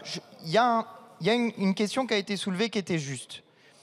Si on fait ce qu'on a proposé nous, c'est-à-dire mettre des scanners là où il faut, dans les ports, y compris aller dans les ports, des grands ports industriels, où il y a les containers qui arrivent. Effectivement, les trafiquants vont se reporter vers d'autres ports, et notamment potentiellement vers les ports de plaisance.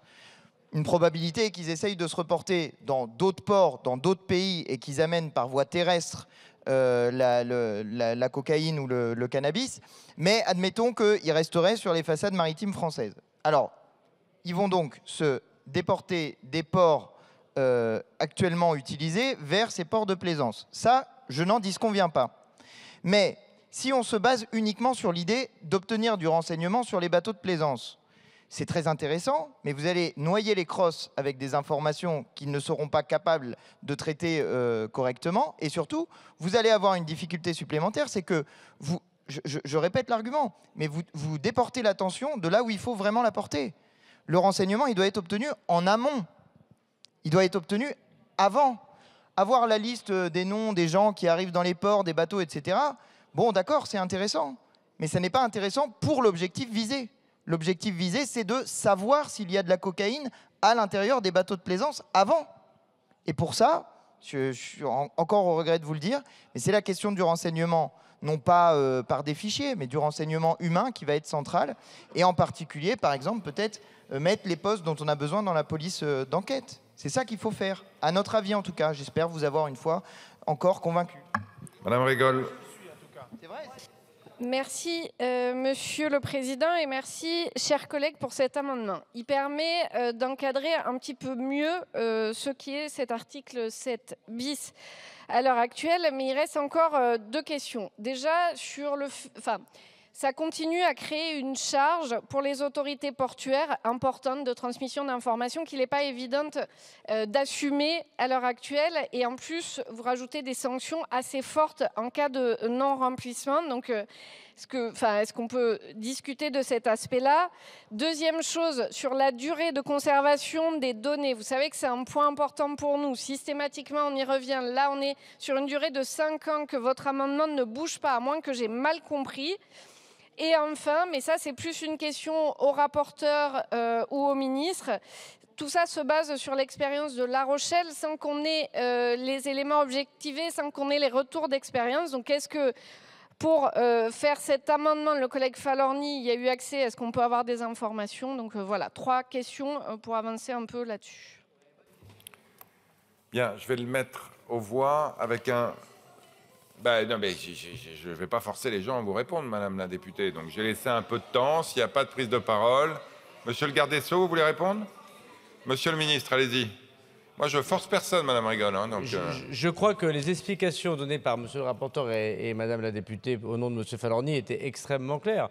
Pour faire très simple, on a besoin d'une application type PNR sur les bateaux de plaisance. Vous avez vous-même dit tout à l'heure que désormais, sur les bateaux de plaisance, il y avait aussi eu transport de drogue.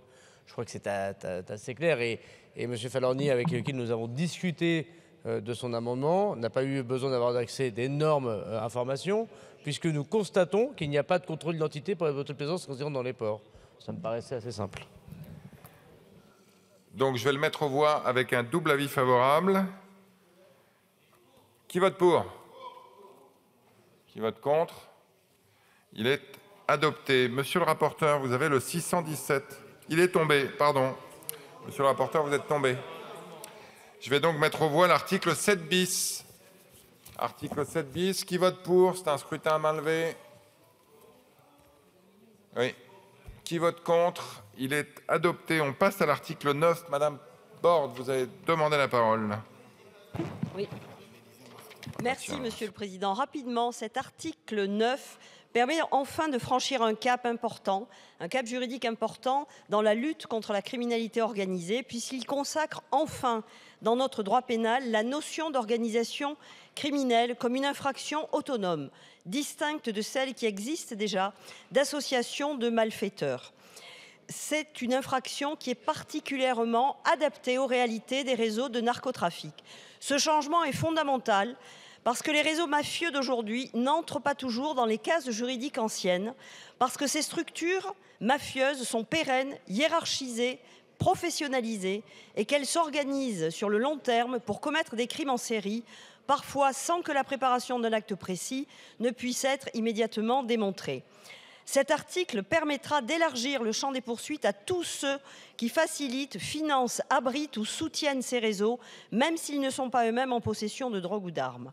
Cet article permettra également de viser le logisticien, le guetteur, le comptable, le blanchisseur. Bref, tous ceux qui, de près ou de loin, sont responsables de cette entreprise criminelle qui est en train de déstabiliser notre État si nous ne faisons rien. Il faut enfin reconnaître la réalité de cette menace criminelle d'une ampleur inédite et donner à la justice les moyens de l'affronter, si ce n'est à armes égales, tout au moins dans de moins mauvaises conditions. Cet article est réellement une avancée dans la lutte contre le narcotrafic et les narcotrafiquants. La preuve en est que la gauche et l'extrême gauche, une fois de plus, dans ce projet de loi, ont déposé des amendements de suppression de cet article, ce qui va finir par être un gage de qualité. J'en profite pour vous indiquer que les groupes socialistes et GDR nous ont demandé des scrutins publics sur les amendements 27 et identiques de suppression de l'article en question. Madame Martin. Il nous semble qu'il faut être d'une clarté absolument limpide lorsque l'on fait entrer des définitions dans le code pénal. La notion que là, on cherche à faire entrer dans le code pénal est la notion d'organisation criminelle. Et la notion d'organisation criminelle sous-entendrait le fait qu'il y a une structure d'une quelconque nature qui préexisterait à l'organisation de tel ou tel délit. Et c'est sans doute là où les choses se complexifient parce qu'on ne sait pas comment définir ce que pourrait être la nature de cette organisation préexistante. Depuis combien de temps devrait-elle exister? Est-ce qu'elle pourrait être plastique? Est-ce qu'elle pourrait changer de type de délit en cours de temps, par exemple? Tandis qu'en parallèle de ça, il y a des notions qui paraissent être assez clairement établies, y compris par la jurisprudence, qu'est l'association de malfaiteurs, tout groupement préparé ou entente établi en vue de la préparation caractérisée d'un ou plusieurs faits relevant évidemment du crime ou du délit puni d'au moins 5 ans d'emprisonnement. Bon. Et on a ce qu'il faut, me semble-t-il, pour caractériser ces réseaux de narco-capitalistes que l'on veut essayer d'arrêter au travers de cette proposition de loi d'une manière plus efficace. Puis évidemment, il y a la notion de bande organisée qui vient soutenir l'idée selon laquelle il y a eu une coopération pour organiser tout ça. Et dans cette bande organisée, évidemment, les rôles sont répartis et on peut retrouver ceux que Madame Borde indiquait à l'instant. Merci, monsieur. C'est EUX. Hein. Pardon, merci, monsieur Merchey. Oui, monsieur le président, je ne sais pas si c'est plus le rapporteur ou le ministre qui va nous apporter une réponse à la question, mais il y a des questions comme ça en droit, en modification pénale en particulier, qui peuvent paraître loin des passions politiques, mais qui sont quand même intéressantes à traiter, surtout quand elles sont un peu ambiguës ou pas claires. Là, vous créez une infraction nouvelle, l'association de malfaiteurs criminels et l'infraction d'organisation criminelle, dont je n'ai pas bien saisi, la question est sincère évidemment, l'utilité parce qu'on a déjà un dispositif qui sanctionne largement l'association de malfaiteurs et de bandes organisées, a fortiori avec les circonstances aggravantes, donc je veux juste comprendre pourquoi on le fait, dans la mesure où on a une deuxième difficulté dans nos principes de droit, et en particulier dans la lutte contre la grande criminalité organisée, parce qu'on ne peut pas retenir à la fois la bande organisée et la participation à une organisation criminelle. Sauf si vous dites qu'à travers ces dispositions, ce sera désormais possible et que ça facilitera les enquêtes. Le principe, mais corrigez-moi si je me trompe, en vertu duquel je plaide, c'est nebis in idem, on ne punit pas deux fois sous deux qualifications différentes un seul et même fait. Alors ce n'est pas simplement un principe de rationalité, c'est aussi un principe de protection de la défense et des justiciables. On ne va pas vous punir deux fois pour le même fait, quitte sinon à cumuler les peines. Et on vous retrouve avec une logique états-unienne où à la fin, je caricature évidemment, mais vous voyez ce que je veux dire, c'est que s'il n'y avait pas la limite maximum, vous en avez pour 99 ans de prison. Par exemple, ce qui n'a évidemment aucun sens. Donc je voudrais savoir exactement comment vous le définissez. Je préciserai, et mes collègues préciseront les amendements tout à l'heure pour proposer des formulations alternatives qui nous rendront peut-être plus bienveillantes par rapport à la formulation. Merci, Madame Capdevielle. Merci, Monsieur le Président, chers collègues.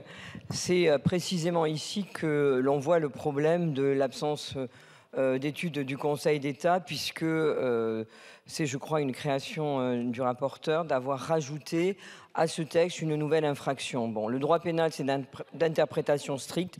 On ne crée pas comme ça une infraction de but en blanc, sans étudier précisément et sans voir quel est l'état du droit.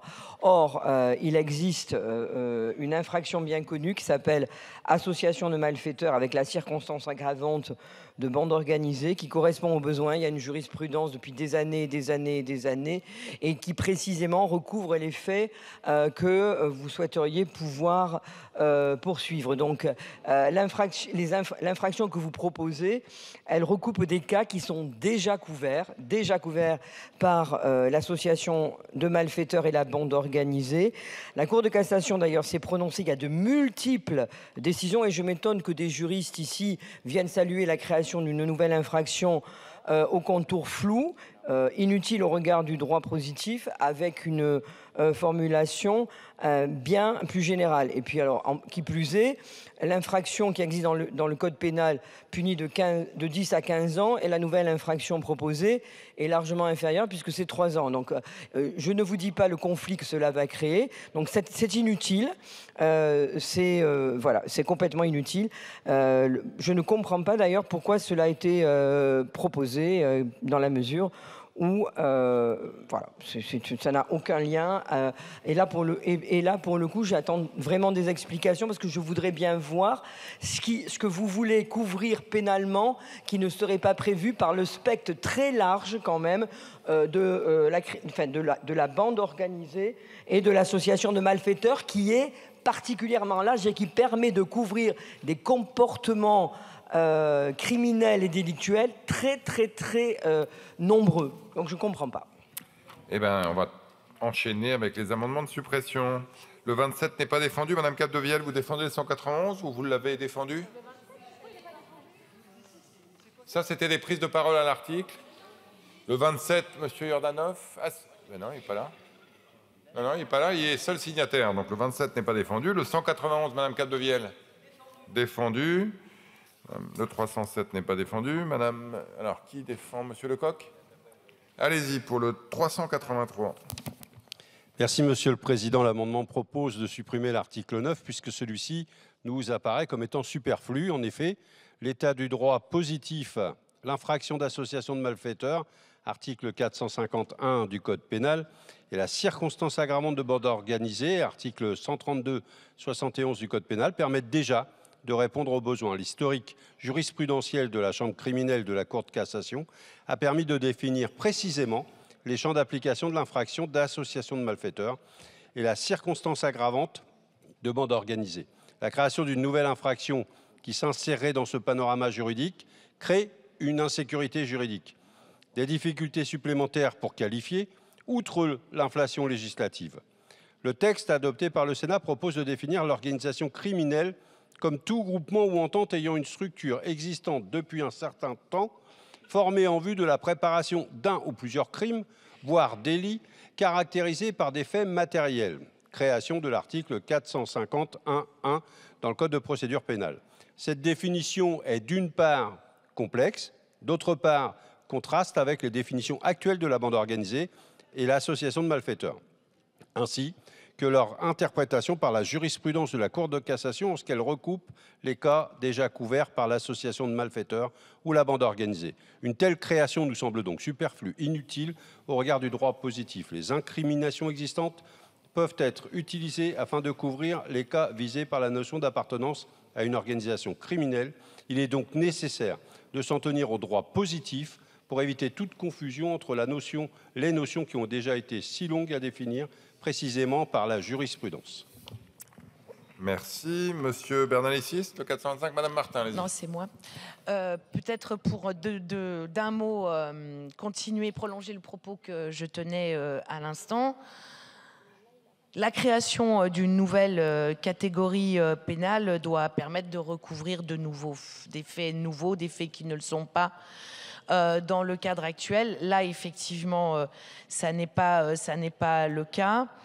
Et la notion d'association de malfaiteurs permet de mettre dans le même contexte, pas tout à fait le même paquet, mais en tout cas dans le même contexte, tous les complices, tous ceux qui ont contribué, celui qui a loué la voiture pour faire le go fast, celui ou celle qui a conduit le bateau, ou que sais-je encore, pour pouvoir organiser le trafic de stupes. Alors peut-être que derrière cette nouvelle qualification, on cherche de l'alourdissement pénal. Bon. Si tel était le cas, cela renforcerait notre opposition, dans la mesure où nous ne croyons pas que l'on traite les délits et qu'on en réduit l'impact et le nombre en aggravant les peines. Voilà l'ensemble des raisons pour lesquelles nous demandons la suppression de l'article 9. Monsieur le rapporteur, votre avis? Merci, Monsieur le Président. D'abord, je voudrais dire qu'on a une partie du constat que l'on partage. Et on en a parlé en commission des lois.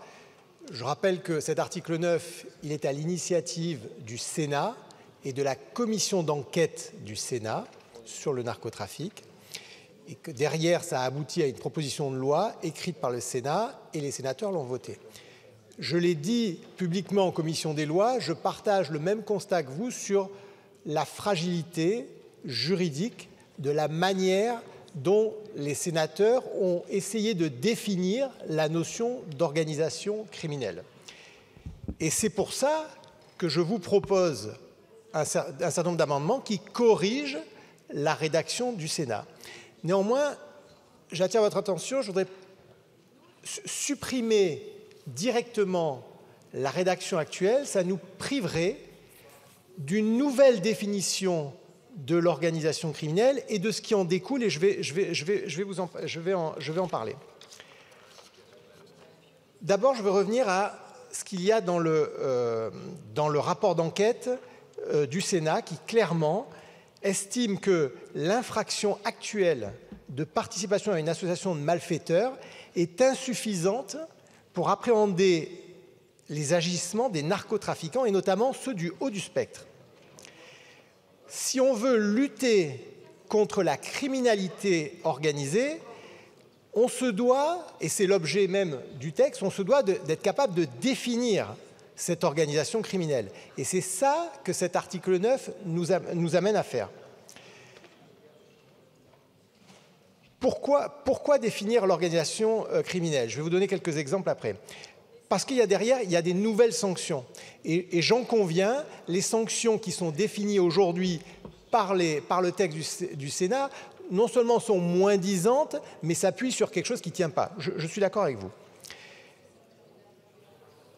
Je vais vous donner je vais illustrer, mais je voudrais finir quand même. Parce que dans l'article 9, il y a cette définition de l'organisation criminelle, mais il y a aussi le fait de criminaliser l'association de malfaiteurs. C'est-à-dire que quand une association de malfaiteurs a pour objectif de préparer un crime, l'idée c'est de dire on criminalise cette association de malfaiteurs. C'est un deuxième aspect de l'article. Je vais vous donner 2-3 exemples que vous retrouvez d'ailleurs dans mon amendement qui arrive un peu plus tard. Faire publiquement l'apologie d'une organisation criminelle. C'est-à-dire qu'aujourd'hui, on a, notamment dans le sud, du côté de Marseille, des structures de type, vous connaissez les termes, les noms qui tournent, le clan Yoda, la DZ Mafia, et il y a des personnes qui se revendiquent de ces organisations. Le deuxième élément, c'est le fait de ne pas pouvoir justifier de ressources qui correspondent à un train de vie, tout en étant en relation habituelle avec ces organisations criminelles. Et enfin, le dernier élément, pour permettre justement de taper ce qu'on appelle le haut du spectre, c'est de concourir sciemment et de façon fréquente à une organisation ou au fonctionnement d'une organisation criminelle. Ça, c'est des types d'agissements qui aujourd'hui ne sont pas définis d'un point de vue pénal et pour lesquels les magistrats et la justice ne peuvent pas intervenir. C'est ça que le Sénat, dans son rapport d'enquête, a voulu mettre en avant. Donc, je reviens sur les amendements de suppression. je vais y être défavorable et je vous demande de me suivre parce que derrière, j'ai un certain nombre d'amendements, vous avez dû les voir, qui redéfinissent cette terminologie d'organisation criminelle et qui a été éprouvée, qui est encore différente de celle que je vous avais proposée lors de la commission des lois. 2, il y a un certain nombre de sanctions nouvelles avec des quantums de peine qui sont, eux, cohérents par rapport à ce que le texte du Sénat nous propose aujourd'hui. Et 3, la dernière étape, qui est quelque chose d'un petit peu novateur, c'est de pouvoir créer, mon collègue Vincent Corr en a parlé tout à l'heure et le ministre l'a rappelé aussi, de pouvoir créer ce qui se fait notamment en Italie, puisqu'on s'est calqué un petit peu sur le modèle italien, une liste des organisations criminelles de manière à avoir un outil qui permette de se rapprocher à l'appartenance à une organisation criminelle. Donc, pour le moment, en l'état, je vous propose des avis défavorables et je vous demande d'aller un peu plus loin, de regarder les amendements que je vous ai proposés pour voir comment on le définit. Alors, j'annonce que sur le 683 qui viendra après, j'ai été saisi par le groupe écologiste et social d'une demande de scrutin public que j'annonce dans l'enceinte de l'Assemblée. Par ailleurs, je vous rappelle qu'on a commencé la séance à 21h45. Moi, j'aimerais qu'on arrive à terminer l'article 9 si c'est possible. Et donc qu'on puisse prolonger jusqu'à minuit 15, ce qui ferait une séance de durée normale, mais décalée d'un quart d'heure. Bon, ben, on verra, on va essayer d'avancer en tout cas. Alors, monsieur le ministre, monsieur le garde des Sceaux, votre avis? Merci beaucoup. Au revoir. Monsieur le garde des Sceaux. Bien. On peut comprendre la volonté du Sénat. Alors, il y a deux types de volonté dans ce que le rapporteur a expliqué venant du Sénat. Il y a la volonté d'élargir la criminalisation, c'est ce qu'a dit Mme Martin, même si elle n'est pas d'accord, mais effectivement, c'est un élargissement de la criminalisation. Et puis, il y a la nouvelle incrimination qui consiste à dire que quand on appartient à une organisation criminelle, on a en soi, on est déjà sous le coup de la loi, ce qui n'est pas le cas aujourd'hui. Et il est vrai que nos amis italiens organisent ça comme cela. Je me suis exprimé défavorablement au Sénat sur ces deux dispositions. La première, c'est parce que je comprends ce que veut faire le Sénat, mais nous pensons qu'elle vient rendre moins lisible le code pénal tel qu'il existe aujourd'hui et que c'est une fausse bonne idée. Mais je suis assez tenté. Je donnerai un avis de sagesse sur les amendements, parce que je suis tenté sur l'argument, et je pense que c'est bien d'avoir la discussion, malgré l'heure tardive, Monsieur le Président, sur les modifications positives qu'apporte le rapporteur, qui me paraît une meilleure rédaction que celle du Sénat. Et je suis très dubitatif, et donc défavorable à la deuxième partie du texte, qui est appartenance à une organisation mafieuse. Pourquoi? Parce que, pour le coup, ce ne peut pas être le même niveau et le même constat qu'en Italie. En Italie, l'appartenance à l'organisation mafieuse, le procureur national italien me l'a évoqué très clairement. Je lui ai posé la question parce que j'écoutais les services de la chancellerie étaient défavorables, mais je voulais savoir pour quelles raisons. En Italie, appartenir à une mafia, c'est des codes culturels. Le tatouage, par exemple. Voilà. Et c'est assez évident qu'on appartient à un clan, à une organisation mafieuse. Ce n'est pas tout à fait le cas en France. Ça peut être le cas en France, mais ce n'est pas tout à fait le cas en France. Et je prends l'exemple de la DZ Mafia ou Yoda, c'est très intéressant. Aujourd'hui, une partie peut-être des personnes qui se revendiquent de la DZ Mafia ne font pas partie de la DZ Mafia. Ils le font parce qu'ils veulent impressionner, ils le font pour acheter la paix en prison, ils le font parce qu'ils veulent montrer qu'ils sont possiblement demain dans cette organisation vue comme étant très majoritaire. D'ailleurs, nous ne sommes pas tout à fait certains que les conférences de presse, parfois, de la DZ Mafia elle-même. Donc, je comprends tout à fait ce que veut faire le Sénat. Je souhaite que l'Assemblée rejette les amendements de suppression pour qu'on ait un débat sur les amendements du rapporteur. Ben si. Ah si. Si, monsieur Sansu, si. Mais je comprends tout à fait les arguments qui ont été évoqués par Madame Martin et je ne sais pas s'il y a un autre orateur tout à l'heure sur le même point. Pardon? Ouais, et par monsieur Amir Chahi. Je voudrais remercier vraiment le rapporteur parce qu'il a essayé de garder, parce qu'il va falloir aller au CMP, l'idée du Sénat en l'écrivant mieux pour les magistrats et les services enquêteurs.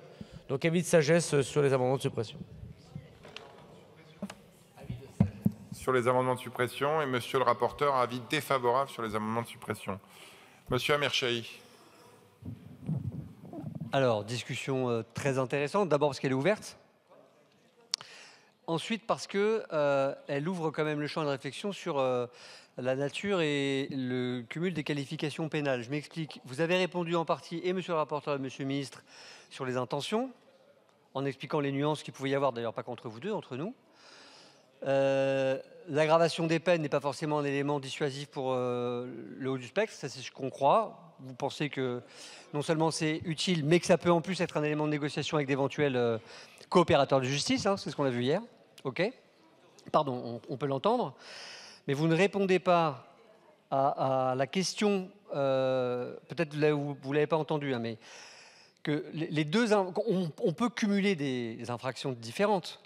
Mais là, quand vous êtes mis en cause pour deux infractions, comment dire, pour deux fois la même peine, enfin deux fois la même infraction, voilà, je le dis comme ça, qui, pour un seul et même fait, avec deux qualifications différentes, jusqu'ici, sauf erreur de ma part, c'est contraire à notre droit pénal.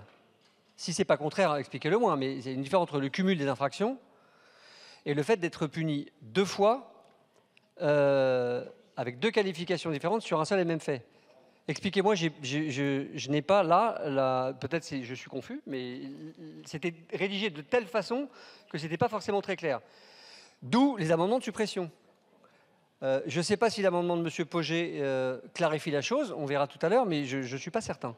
Et en l'espèce, Monsieur le Ministre, juste une remarque, je conclue là-dessus, c'est que, nonobstant ce que vous avez dit sur la question du durcissement des peines, en l'état du droit, il n'y a rien qui empêche vraiment les poursuites, la qualification de l'infraction et la condamnation, le cas échéant, en l'état de notre droit.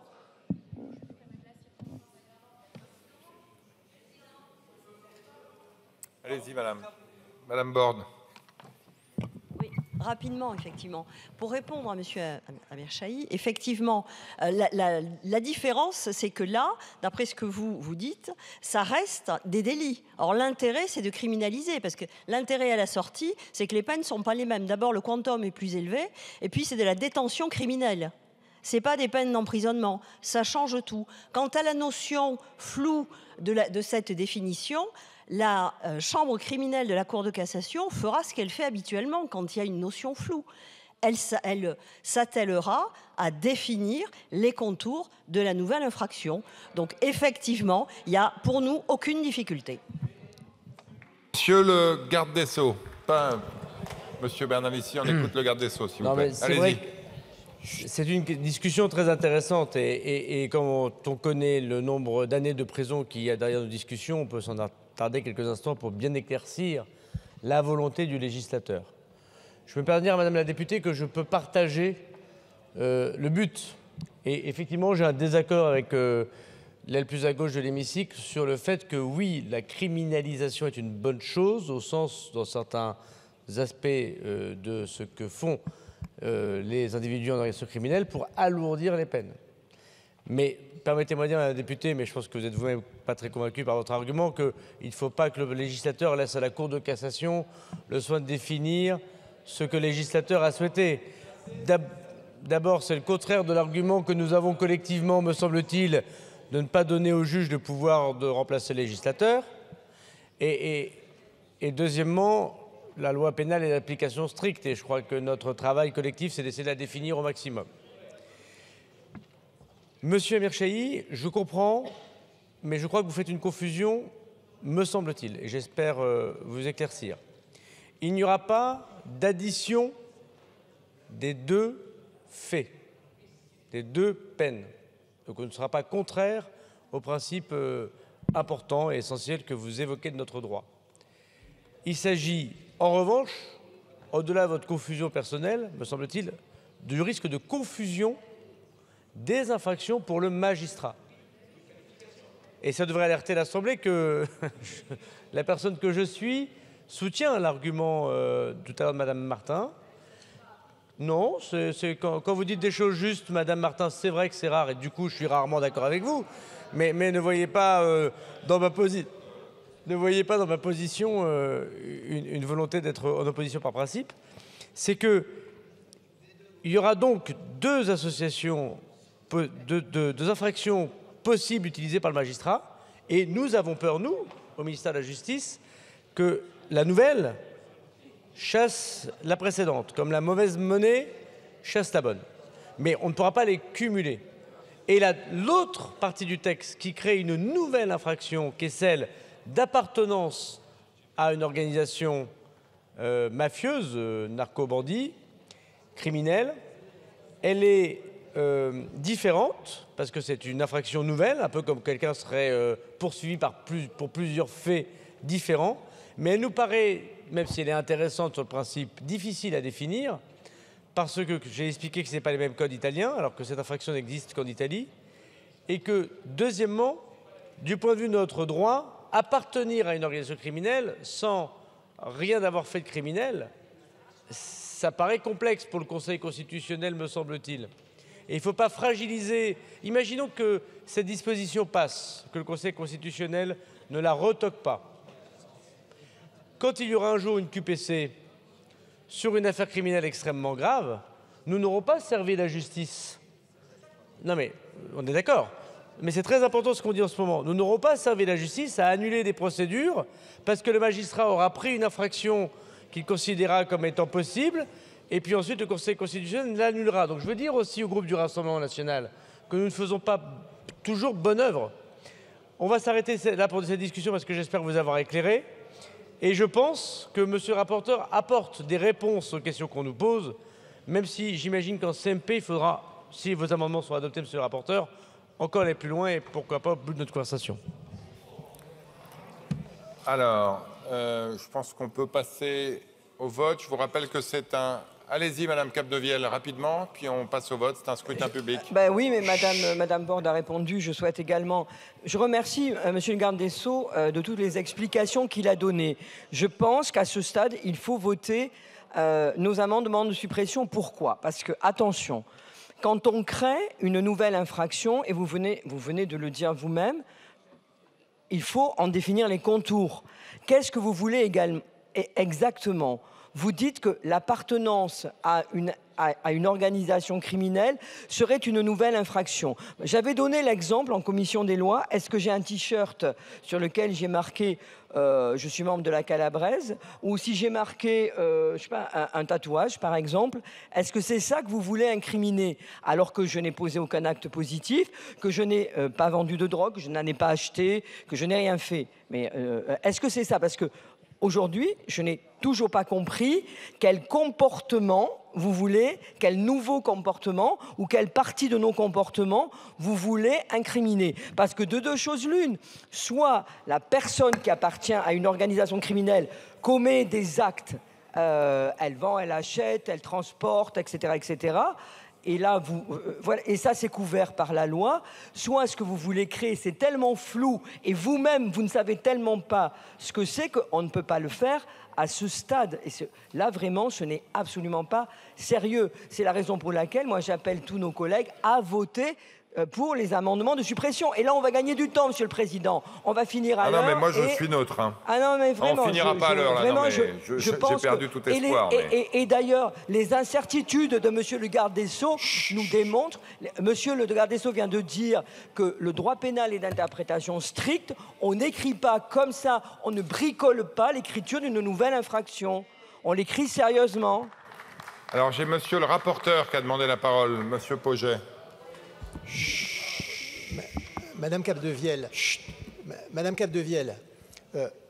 on a tenu compte de vos remarques, des remarques que vous avez formulées en commission des lois. Regardez l'amendement 582, parce qu'en réalité, il y a plusieurs étapes. Il y avait précédemment dans la rédaction du Sénat, et je l'ai dit en commission des lois et je le redis, l'écriture juridique du Sénat n'était pas satisfaisante.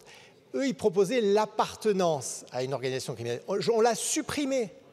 j'ai tenu compte de ce que vous nous avez dit, parce que je pense que vous avez raison. Et on a requalifié de manière beaucoup plus précise des nouveaux faits. On s'est calqué sur ce qui se fait en termes de terrorisme. L'apologie d'une organisation criminelle, ça c'est quelque chose qui est défini. Le fait de ne pas pouvoir justifier des ressources lorsqu'on est en relation avec une organisation criminelle. Et enfin, le fait de concourir à la direction ou à l'organisation, au fonctionnement d'une organisation criminelle. Donc ça, ce sont des choses qui sont nouvelles. C'est vrai que ça a un caractère novateur, je l'entends, ça a un caractère innovant, mais on a tenu compte de vos remarques, parce qu'on en a bien conscience. Et ce que je voudrais vous dire, c'est que le droit pénal, ce n'est pas un droit qui est conservateur, qui est figé. Il doit évoluer. Et le point de départ, c'est quand même, ce n'est pas la proposition de loi du Sénat, c'est le rapport d'enquête des sénateurs qui clairement mettent en avant le fait qu'actuellement, les outils qu'on a dans notre droit, c'est-à-dire la participation à une association de malfaiteurs, n'est pas suffisant pour pouvoir incriminer notamment le haut du spectre, c'est-à-dire les têtes de réseau. C'est ça l'idée de fond. Je vais le mettre aux voix. Donc, amendement de suppression avec un avis défavorable du rapporteur et un avis de sagesse du ministre. Le scrutin est ouvert. Le scrutin est clos. 92 votants, 88 exprimés. La majorité est à 45 pour 35 contre 53. L'Assemblée nationale n'a pas adopté. Monsieur Amir Chahi pour le 683. Allez. Ben alors, vous dormez, monsieur Amir Chahi? Monsieur le Président.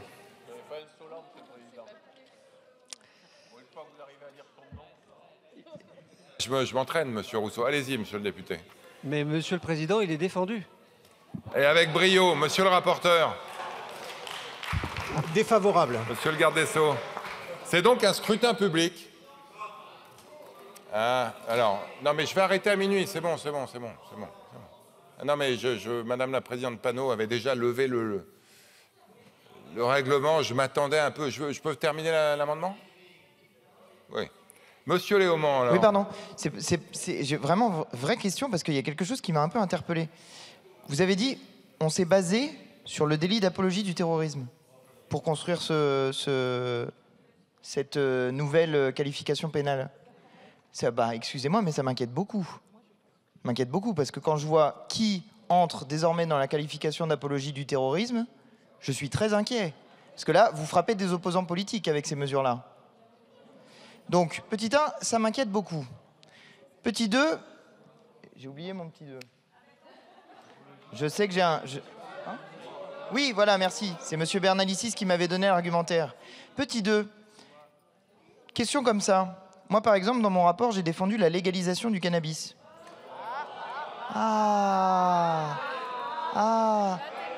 Alors, est-ce que j'entre avec M. Mendes du groupe EPR? Est-ce qu'avec M. Mendes du groupe EPR, jadis avec M. Averrousse, ex-membre du gouvernement, nous entrerions dans la qualification que vous définissez? Non, mais je le...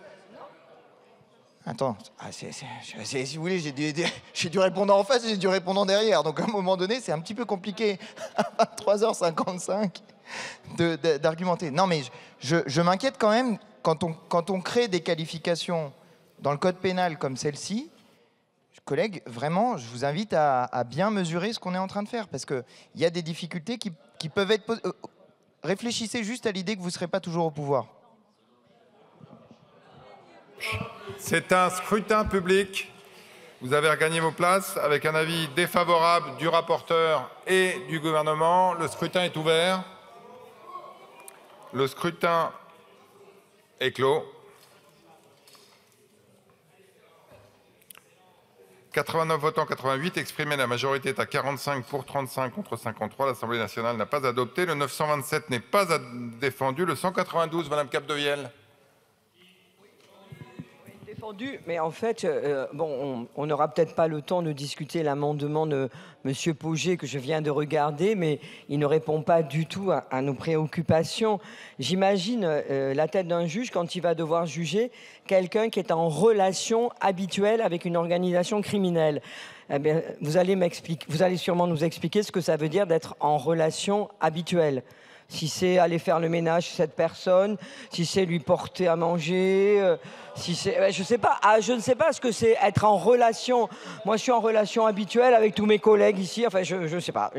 La relation habituelle, ça va être... Pour l'instant, c'est pas dans le droit. C'est pas dans notre droit d'être en relation habituelle. On est tous en relation habituelle. Je sais pas. Bon, vous allez nous dire. Monsieur le rapporteur. Défavorable. Monsieur le garde des Sceaux. Même avis. Même avis. Monsieur Bernalicis. Non mais très sérieusement, enfin, cette confusion qu'il va y avoir à la fois entre différentes infractions prévues dans le code pénal qui fait qu'il va y avoir une bataille juridique pour savoir s'il faut requalifier les faits de telle ou telle manière, ça va déjà être un premier nid à contentieux qui a créé des problèmes qui n'existaient pas auparavant. Alors qu'on peut déjà poursuivre tout un tas de comportements par association de malfaiteurs, bande organisée, et en plus, avec la notion de complice, on peut encore élargir la ramification. Mais au-delà de ça, même le délit tel que vous le définissez aujourd'hui, à l'intérieur, on n'arrive pas à connaître les contours de ce qu'est effectivement une relation habituelle. Bon, bah, on peut dire, par exemple, j'ai été en relation habituelle avec Gérald Darmanin toute la semaine. Bon.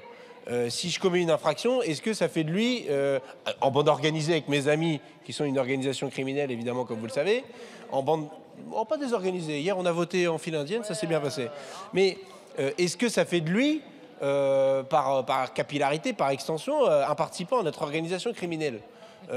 Bon, je le dis de cette manière-là pour que tout le monde comprenne de quoi on est en train de parler, mais c'est ça le sujet, quoi.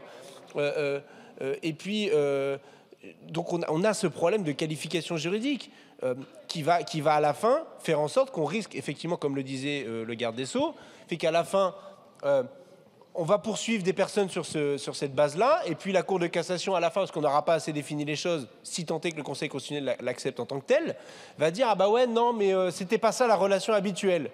Et paf, la personne dont on pense qu'elle a commis des infractions et qu'elle est vraiment en relation habituelle, au sens où nous on l'entend là en discutant, pas au sens judiciaire qu'on est en train de créer, va ressortir libre et pouvoir continuer ses activités potentiellement délictuelles ou criminelles qu'on n'aura pas suffisamment saisies parce qu'on n'aura pas suffisamment amené de preuves sur les faits qu'on lui reproche réellement. On se sera juste contenté de sa participation, sa relation habituelle avec l'organisation.